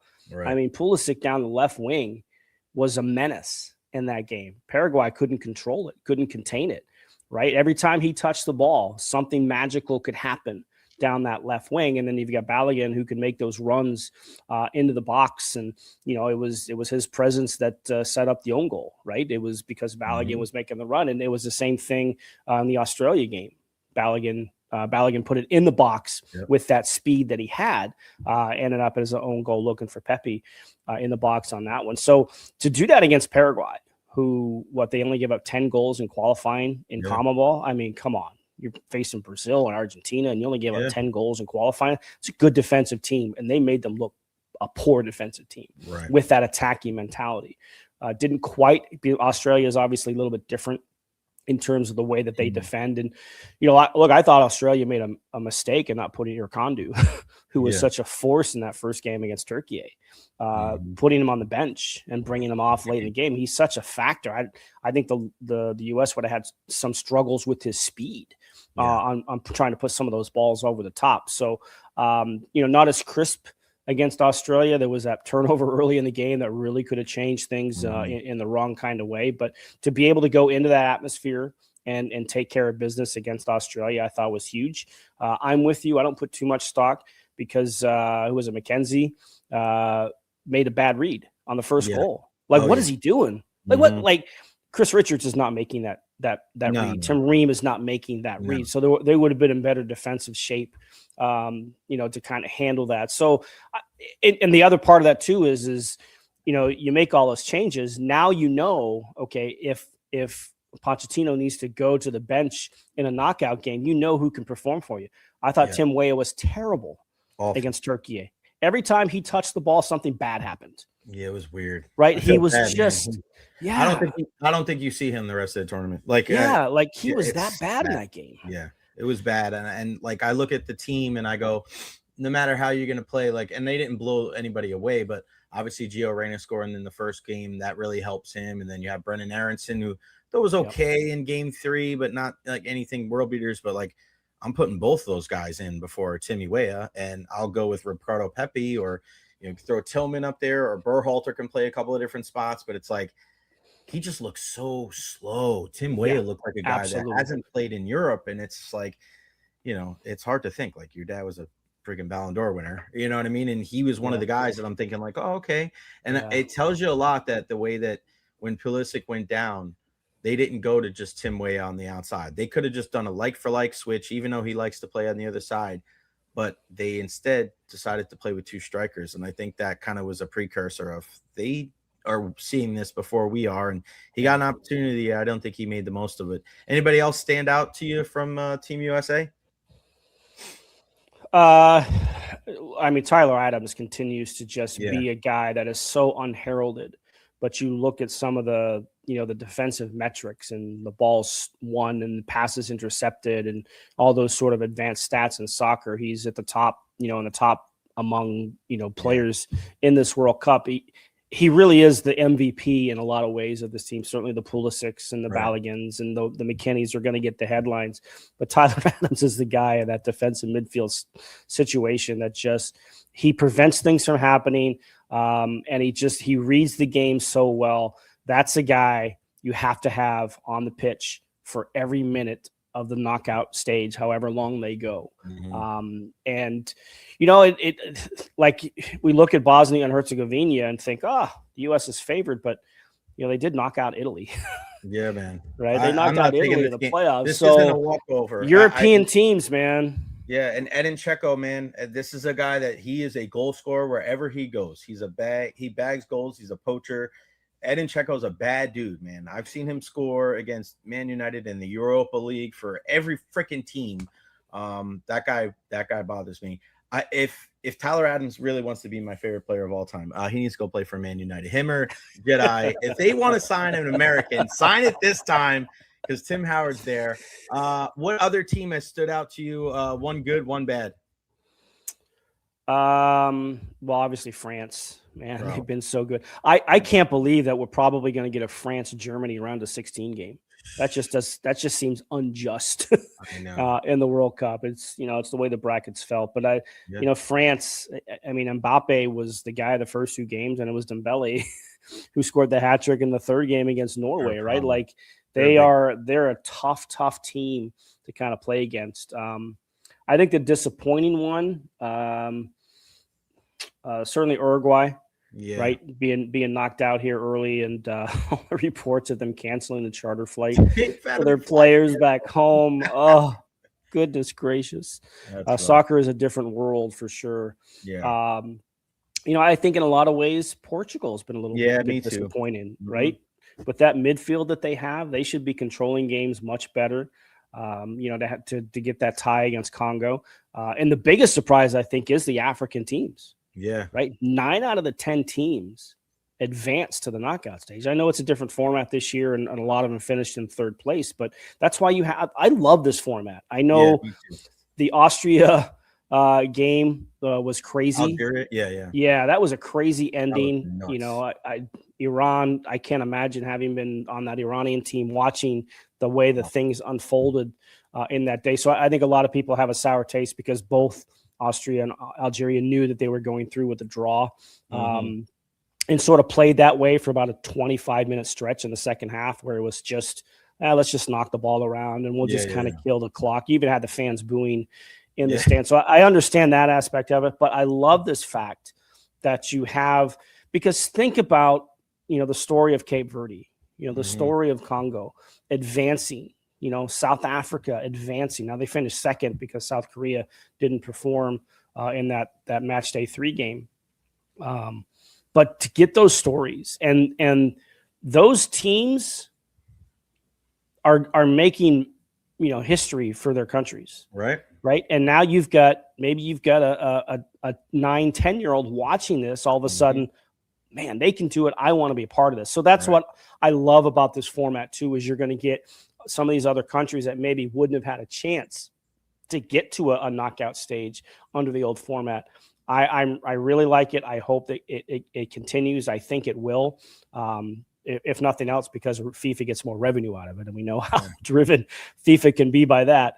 But there's been a lot to like about this World Cup. There were a lot of concerns and a lot of situations about what could happen. I think the crowds have been great. I think watching the Norwegian fans, watching the Scotland fans, the Argentina fans. I just saw a video of the Argentinian fans. Somebody lost a wallet. So all of the Argentinian fans are chanting his name until he comes to claim the wall. It was great. Like, you're seeing stuff like that. Cool. We don't see certainly in this country. And I can tell you, from having been to the game in Atlanta against Morocco and Haiti. Oh, how was that? What an atmosphere, man. Yeah. Like I remember in 94, I had a chance to go to one of the games in Orlando. And I wasn't the biggest soccer fan then. But man, I couldn't tell you what happened in that game.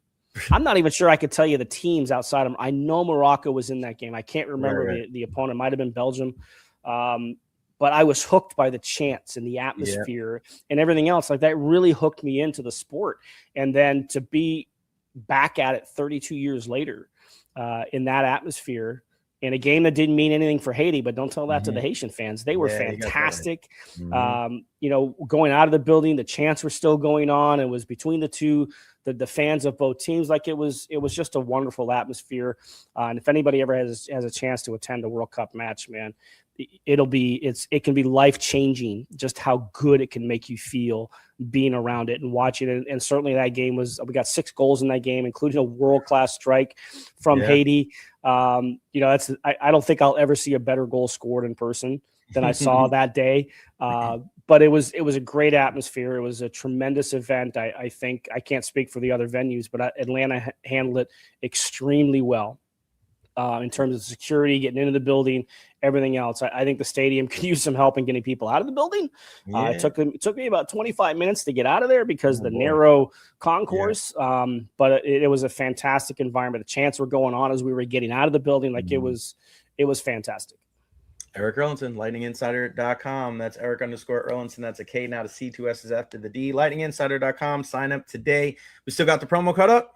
Oh, yeah, it's always active. JNZ, man, check it in there, man. Get a discount, not just this year, but every recurring season as well, and especially with development camp coming up. Hockey season will be here before you know it. Double E, you're the man. Appreciate you, brother. Talk to you soon. All right, buddy. Be well. Yes, sir. All right, good stuff there. Our guy, Erik Erlendsson, lightninginsider.com. My gosh, man, plenty to get into. We're going to keep the good vibes rolling, and we're going to bring him right in. If we're going to talk golf, we're talking about our guy, Bob Harig, the Daily Drive over there on Substack. You can hear him on SiriusXM. And, of course, the books. Get all the books. I got them all. Tiger versus Jack, Tiger and Phil, The Drive, The Lasting Legacy of Tiger Woods, the one and only Bob Harig. What's going on, brother? How are you? Hey, how you doing, Jay? Excuse me. Thanks for having me. I appreciate it. You got it. You know our guy Erik Erlendsson. He gets a little long-winded sometimes. We can't get him. Yeah, no. Hey, I was happy to listen in. That was great. Thank you. Yeah, man. He's just Eric's awesome, man. Friggin' love that guy. And nobody I'd rather talk Lightning hockey with than him. Nobody I'd rather talk golf with you. And the Travelers today. I mean, my goodness, we thought. Yesterday with the rain delay, I know my Yankee fan friends were upset. They're like, what the heck? We're trying to watch the game. And I'm like, what a finish. And then you're like, all right, we're about to go to another hole. And then Scotty misses it. And there you go. Victor Hovland. What a crazy freaking tournament, huh? Yeah, you know what? It was kind of funny to see other people on the end of getting preempted. That usually happens to golf. Right. You're right. Golf is usually the one that's waiting on a college basketball game to end or something else. So this time they had to wait and, extenuating circumstances. There was a weather delay, and obviously that's why they didn't finish last night. But, it was a very compelling tournament. I mean, if you were a golf person and didn't know and tuned into that last night, you had to be intrigued. It was good stuff. And for what now, the I think this is the 8th time now this year that Scotty Scheffler has finished in the top 4 without winning. He also has a win. So he's got 4 runner-ups. He's got, a bunch more in the top 5.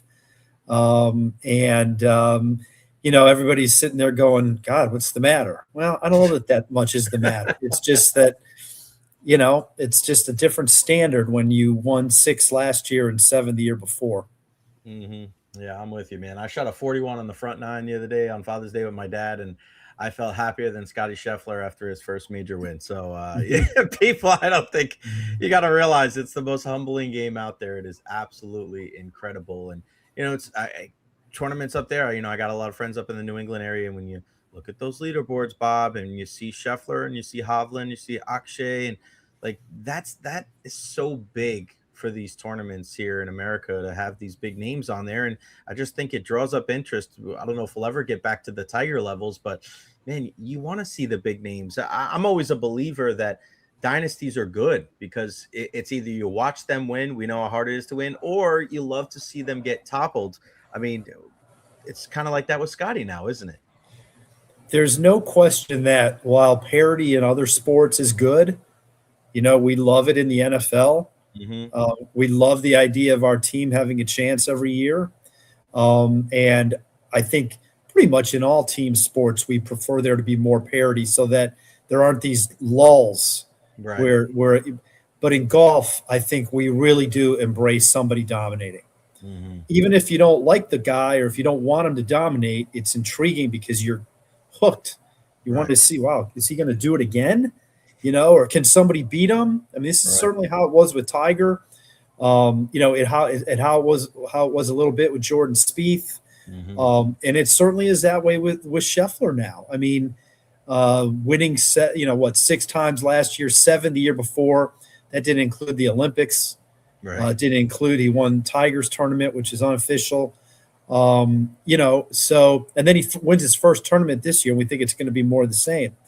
And it's just not worked out that way, So, but yet look how often he's putting himself there. I do think we like when somebody wins a lot, like, Wyndham Clark's won twice in a month and he was in contention again. And Matt Fitzpatrick's won 3 times this year and Cam Young has won twice. I think it's good when you have that in golf because it gives you somebody to shoot at, and it's hard to win a lot. Like, this puts it in perspective, I think, with what's going on with Scotty. It's hard to win often. The fact that he's done it and made it look routine is just a reminder now that he's not doing that, it isn't that easy to win all the time. Yeah, every once in a while, it's nice to have a little bit of a reality check. Did you see the stuff with John Daly? Is like, I haven't been to a range in 5 years. It's like, yeah, look, that's, at this point in time, that's fine. I mean, look, it's those guys are, they're he's 60 years old and I don't think he's going to be grinding out there too much these days. But what it does is it does point out 2 things about Daly, I think. One is the enormous talent. Yeah. Still got enormous talent. Mm-hmm. And probably the fact that it was underutilized. Right. He was an enormous talent who might have, I maybe it's harsh to say wasted his talent, but he didn't get the most out of his talent. The guy won 5 times on the PGA Tour, and 2 of them were majors, and he won at St. Andrews. I mean, it's a pretty darn good career just there. But you see the skills, how far he hit it. It was great with short game, really, really good touch, good putter. And yet there was a lot of other things that got in the way. And maybe one of them was he didn't practice enough. Yeah, it's interesting. He's very he's the enigma, that's for sure. What's the latest? I want to ask you about obviously the big decision upcoming here for the PGA Tour. But what's the latest on Tiger? I'd be remiss if I didn't ask you on him. What do we know about Tiger? The latest news? Yeah, well, we saw him last week, which was a little bit of a surprise. Yeah. He was at the Travelers where they announced, kind of the framework of this new schedule. Tiger's on the policy board. He's a member of that future competition committee. I mean, he had been there there was a board meeting on Monday, so that's not a surprise. But I thought it was a surprise that they had him come to the press conference. And, Tiger didn't take any questions. It wouldn't have made sense that then it becomes all about him. Right. So I get that. But that's why I was a little surprised that they brought him out there. At some point he has to sort of face up to some things. I think in public, it's unfortunate, but he does. Yeah. And it's either going to be, in a tournament setting like that or when he decides. But that wasn't the time. And I think it was a way to get him back into the mainstream a little bit, just to put him out front and, let people know that he was involved in this from afar. And, now there's still, dozens more steps to take to see where this new look PGA Tour goes. All right. And that's the thing, like looking at this whole thing, and I texted you of I always, and I say this all the time, I always think about the PGA Tour and how it affects us here locally, how it affects the Valspar. And then I look at, these championship events, and I just wonder, and my parents, after coming every year now, they're wondering after next year what this means for the Valspar. And, it only looks like they're going to add five more of these tournaments, and they look like they're in huge major markets. I don't know what that means for, the Valspar, and you would think Tampa's a major market, but I don't know if you're going against New York and LA and Boston, if that really, holds too much water. And knowing what the minimum of the purse would have to be, being $20 million, and last year was 9.1, it would have to more than double. What do you make of this announcement, as far as trying to get, the more competitive guys, at the top, in that top tier there, and what does that mean for our tournament here locally? Yeah, that top tier, what they're calling the championship series, it's a little wonky. I think it's a little hard to get used to. They could have just called it tier 1 and tier 2 and everything would have been fine, right. Frankly. But they're going to sell it. They're going to sell that to somebody. Yeah, they got to make money off of it, right? Somebody wrote to me when they heard it, and they said, at least it's not legends and leaders, which is what the Big Ten did when they split into divisions. I said, yeah, it's not legends and leaders, but it's still a little awkward. But okay, look, on the one hand, I'm fine with what they're trying to do, because what it's going to mean is, instead of having 8 signature events like we had, like we had yesterday and today, the finish, you're going to have double that. You're going to have like 16 of them, but the fields are going to be full. Right. And basically, this is what the tour has strived for, and a lot of the top players have sort of suggested going back 25, 30 years. Why are we putting so much money into 40 events? And there's no way the stars are going to all go to 40 events. Right. Why don't we compact it and have like 20 or 25? And if you have 25 and Scotty Scheffler plays in 22, that means he's going to be in all but 3 of these events. And if everybody is like that, you're going to pretty much spread all the wealth around those tournaments. Now, obviously, those include the majors, those include the players and the playoff events, but you're talking 16 type travelers events. All right. Like you said, it sounds like they only have room for 5 or 6 more. To be honest with you, if Valspar wanted to be one of those, I think they could do it, because I don't necessarily think they have 6 title sponsors knocking on their door to double what they're paying.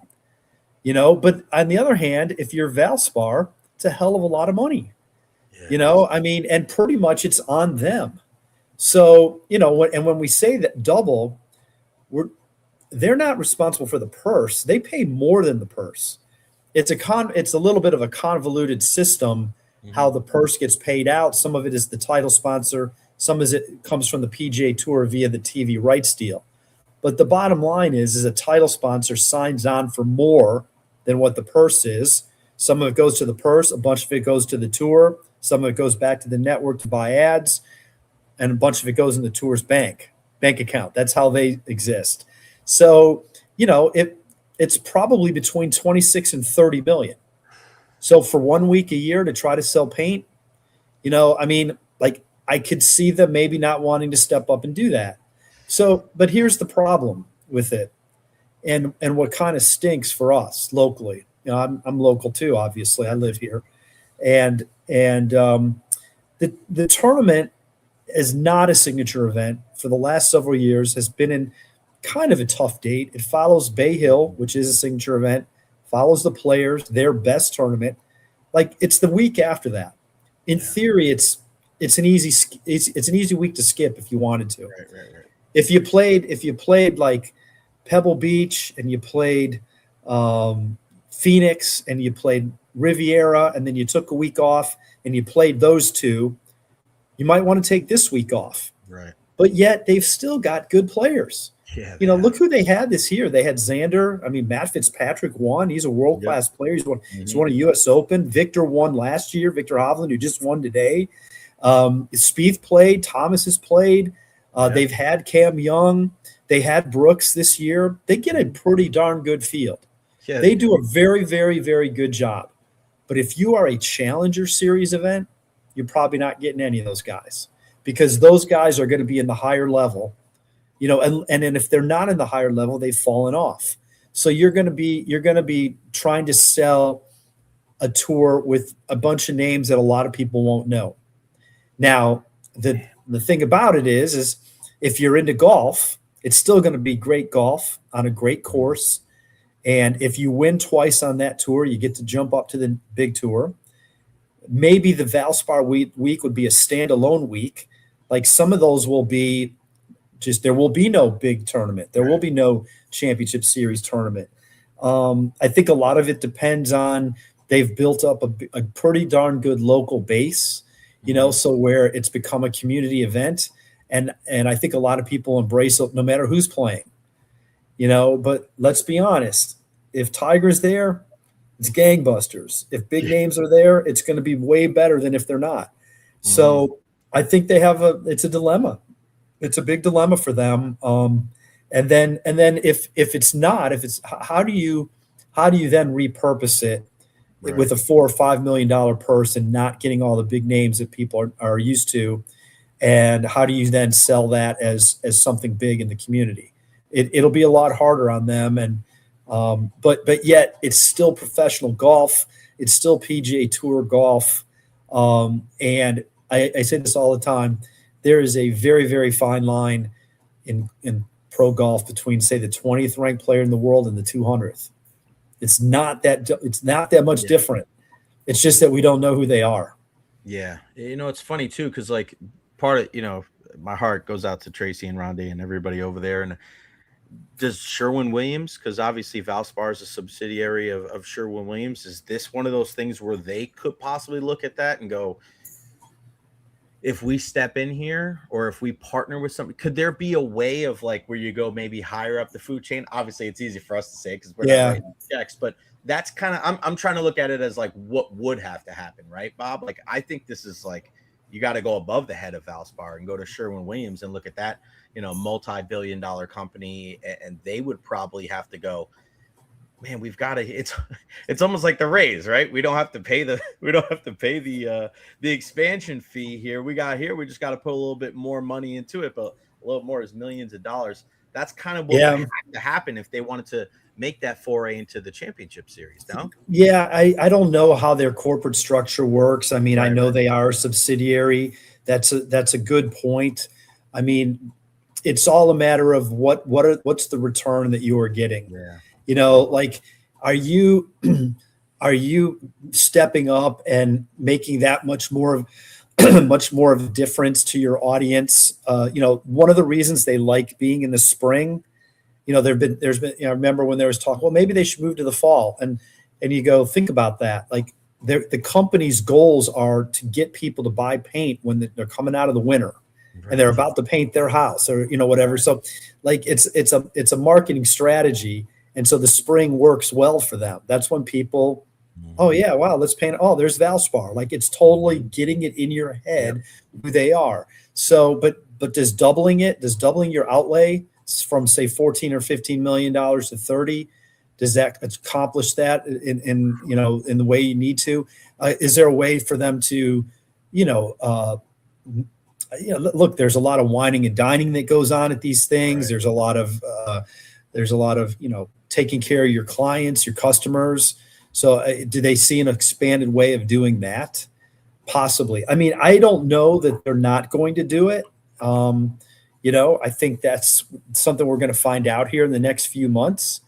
But I think we have to be prepared for that reality just in case.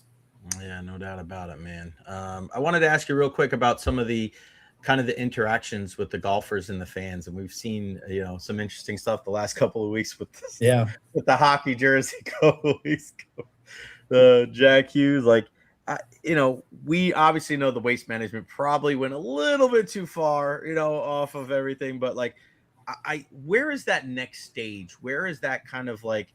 It's always going to be a game of a gentlemanly game. There's always going to be manners and protocol and things like that. But do you see any type of kind of, sway towards maybe being a little bit more interactive with the crowd, maybe having a little bit more fun? Because I feel like it's like anything, you kind of want to adapt a little bit to kind of bring in a younger audience. That's the goal for every sport. Mm-hmm. Do you see any kind of steps in that measure, even maybe with this new tournament going forward?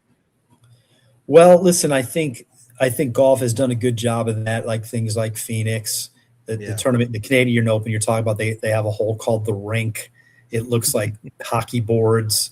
And Wyndham Clark put on the Jack Hughes jersey in Canada, which was all done in fun. I mean, I think that's good. I think that stuff in small doses is fine.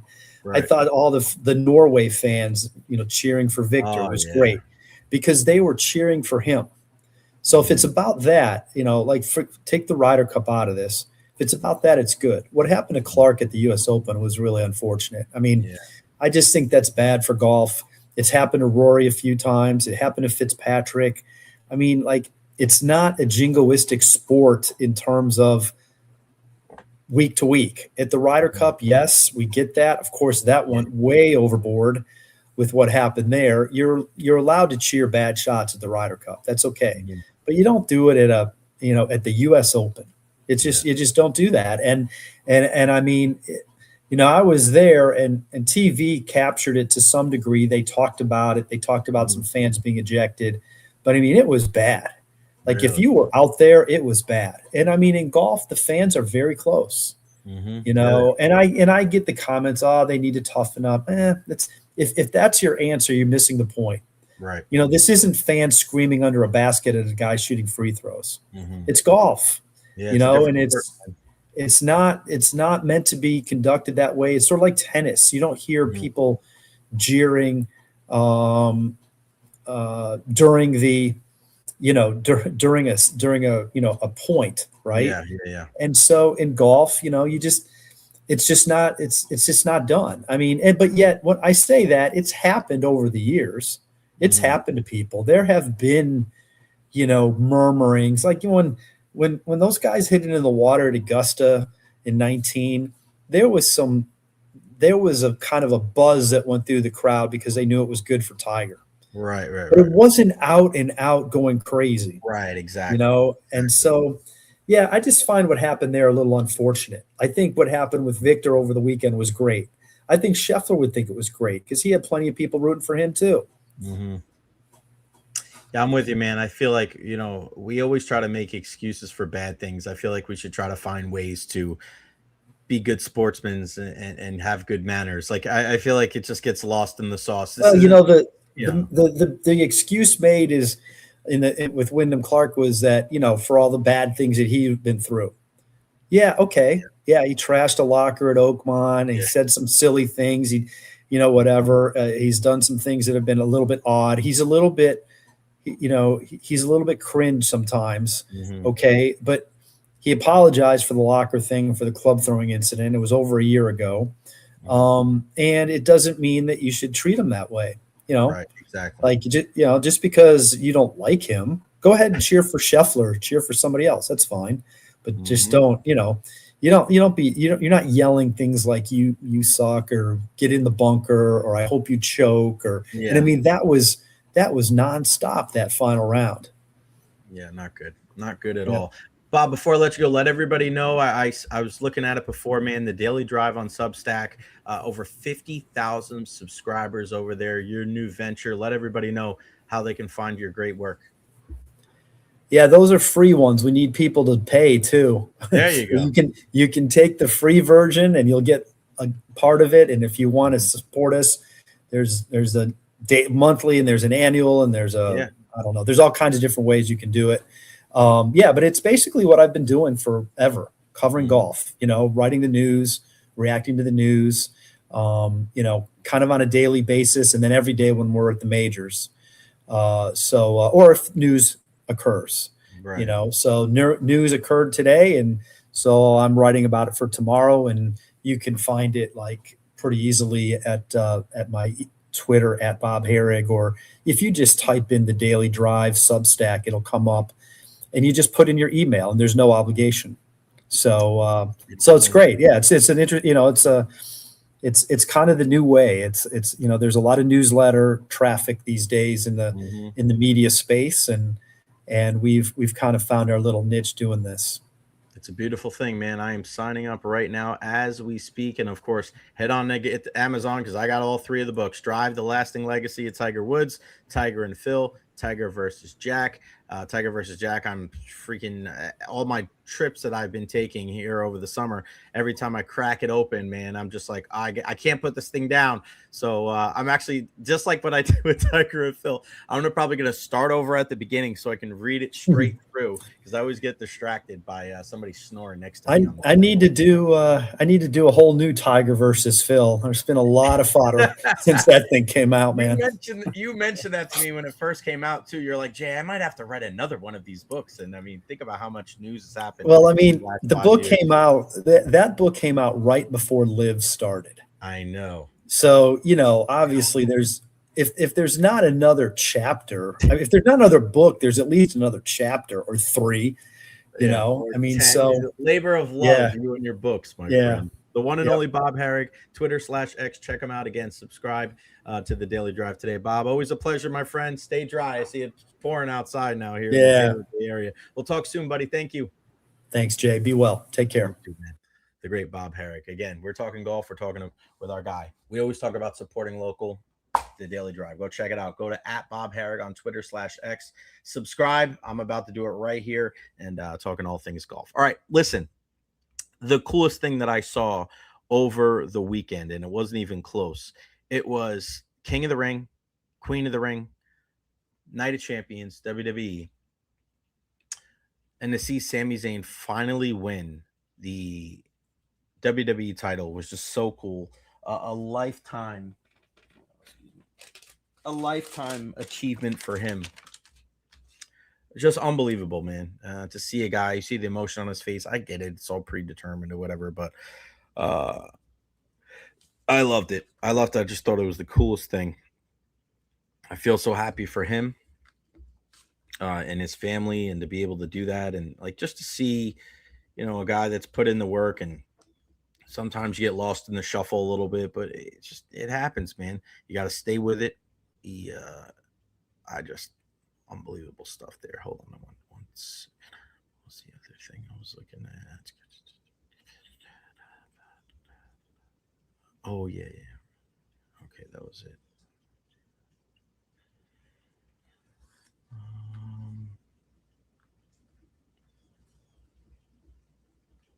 All right.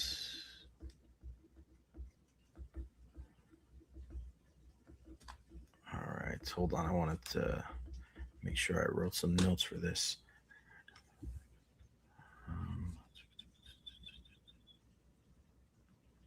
There we go. Do I got everybody? Oh, I didn't put him on there. He's got to be on there.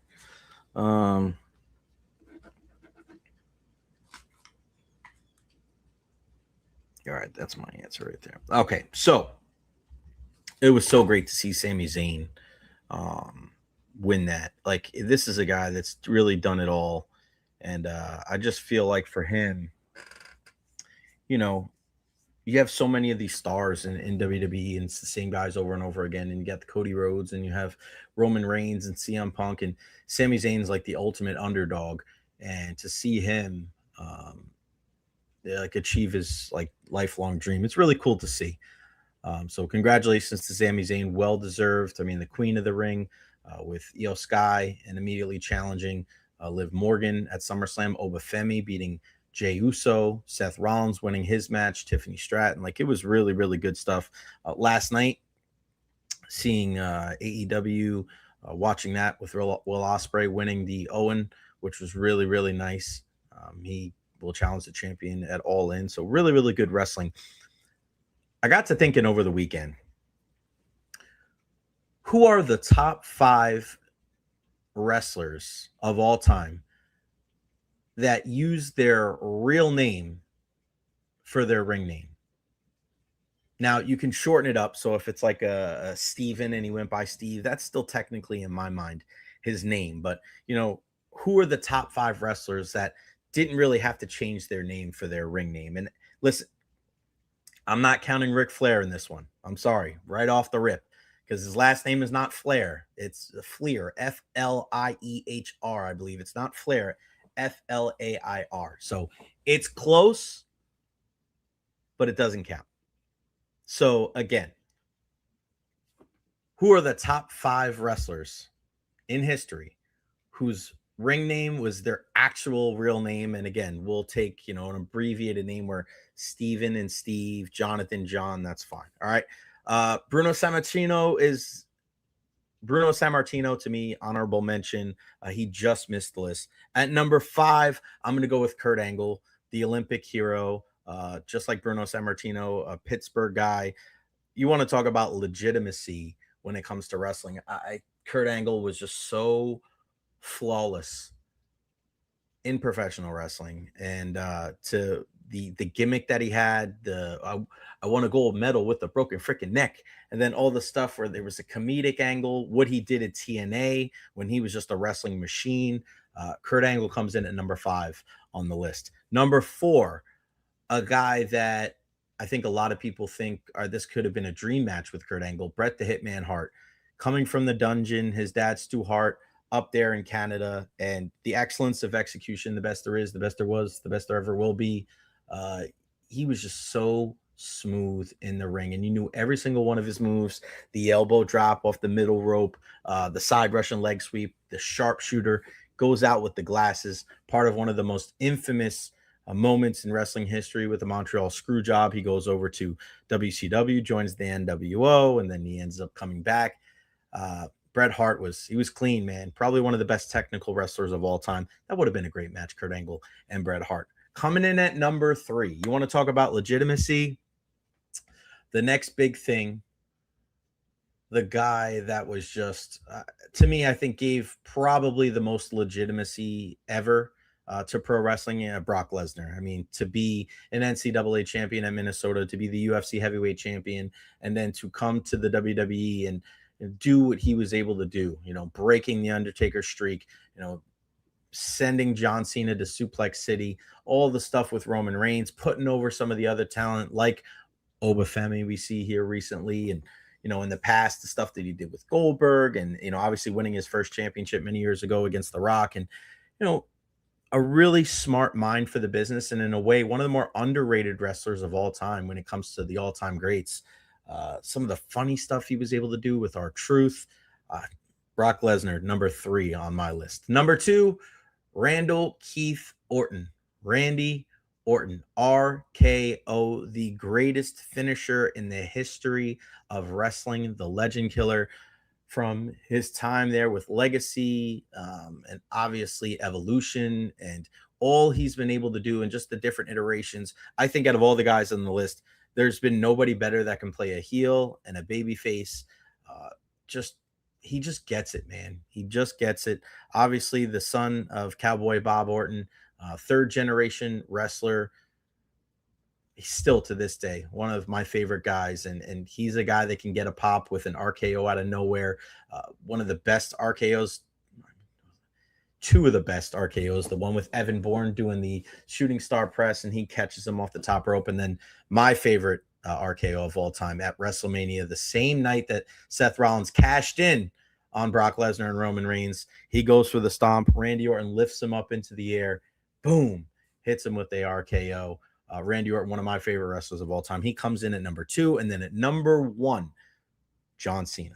Of course, I don't think we can argue that. The Never Seen 17, the last real champion, just finished up his career, tapping out to Gunther. what more can you say about John Cena? Mr. Hustle, loyalty, and respect. Probably one of the biggest baby faces in the history of the game. Really was kind of he's been the most prominent wrestler the last 20 years. And he just never stopped. The work ethic, again, hustle, loyalty, and respect, but the work ethic, he was able to do everything inside the ring, outside the ring. He changed the game when it came to granting the wishes for the Make-A-Wish. He just showed like what a real superstar was inside and outside of the ring. So good stuff there. So those are my top 5 wrestlers that use their real name as their ring name. Who did I miss? Who would you put on your list? But I think John Cena, to me, top of the list.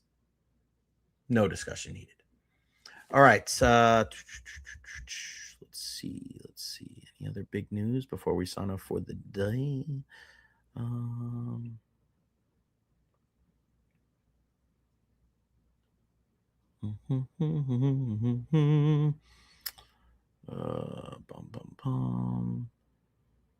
Golden State Draymond Green declining his player option. He's going to become a free agent. Good luck with that. That could go really, really poor.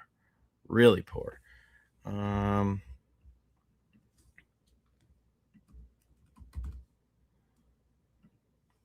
Just want to make sure I'm not spelling stuff on there. Brendan Gallagher being traded to the Canucks. Nils Hoglander from the Canucks to the Predators. There you go. And there you go. Soccer stuff. Ooh. 1-0 Japan at the half against Brazil. Wow. That would be a huge upset. We'll see what happens. My goodness. Interesting stuff. All right, my video just got published by my friends over at Pewter Report. Kenny Gainwell, Bucks mystery weapon, back with a new retro report is Jay Recher. Kenny Gainwell's role in Buccaneers OC, Zach Robinson's offense this season. Go check it out at Pewter Report TV. All right, post-game show right now on TikTok. Head on over there right now. A big thank you to Bob Harig for joining us on the show, as well as Erik Erlendsson and Ian Beckles. Can't thank you guys enough. Please, please, please join the membership crew right now. Head on over to my YouTube channel. Right next to where you can like and subscribe, right next is the join the membership. It's very cheap. A small monthly fee can really help me out. You get discounts on the merchandise. You get private discussions. We'll do some super chat stuff just with us, and then a lot of other perks as well. All right, follow me on all social media platforms: Facebook, YouTube, Twitter, Twitch, TikTok, Instagram. Like and subscribe on YouTube as well. Make sure you hit that like button. Share this on all your social media platforms. I love you all, man. I appreciate all the love and respect and the support. We're going to keep this post-game show going over on TikTok, so head on over there now. If not, we'll see you tomorrow at noon right here.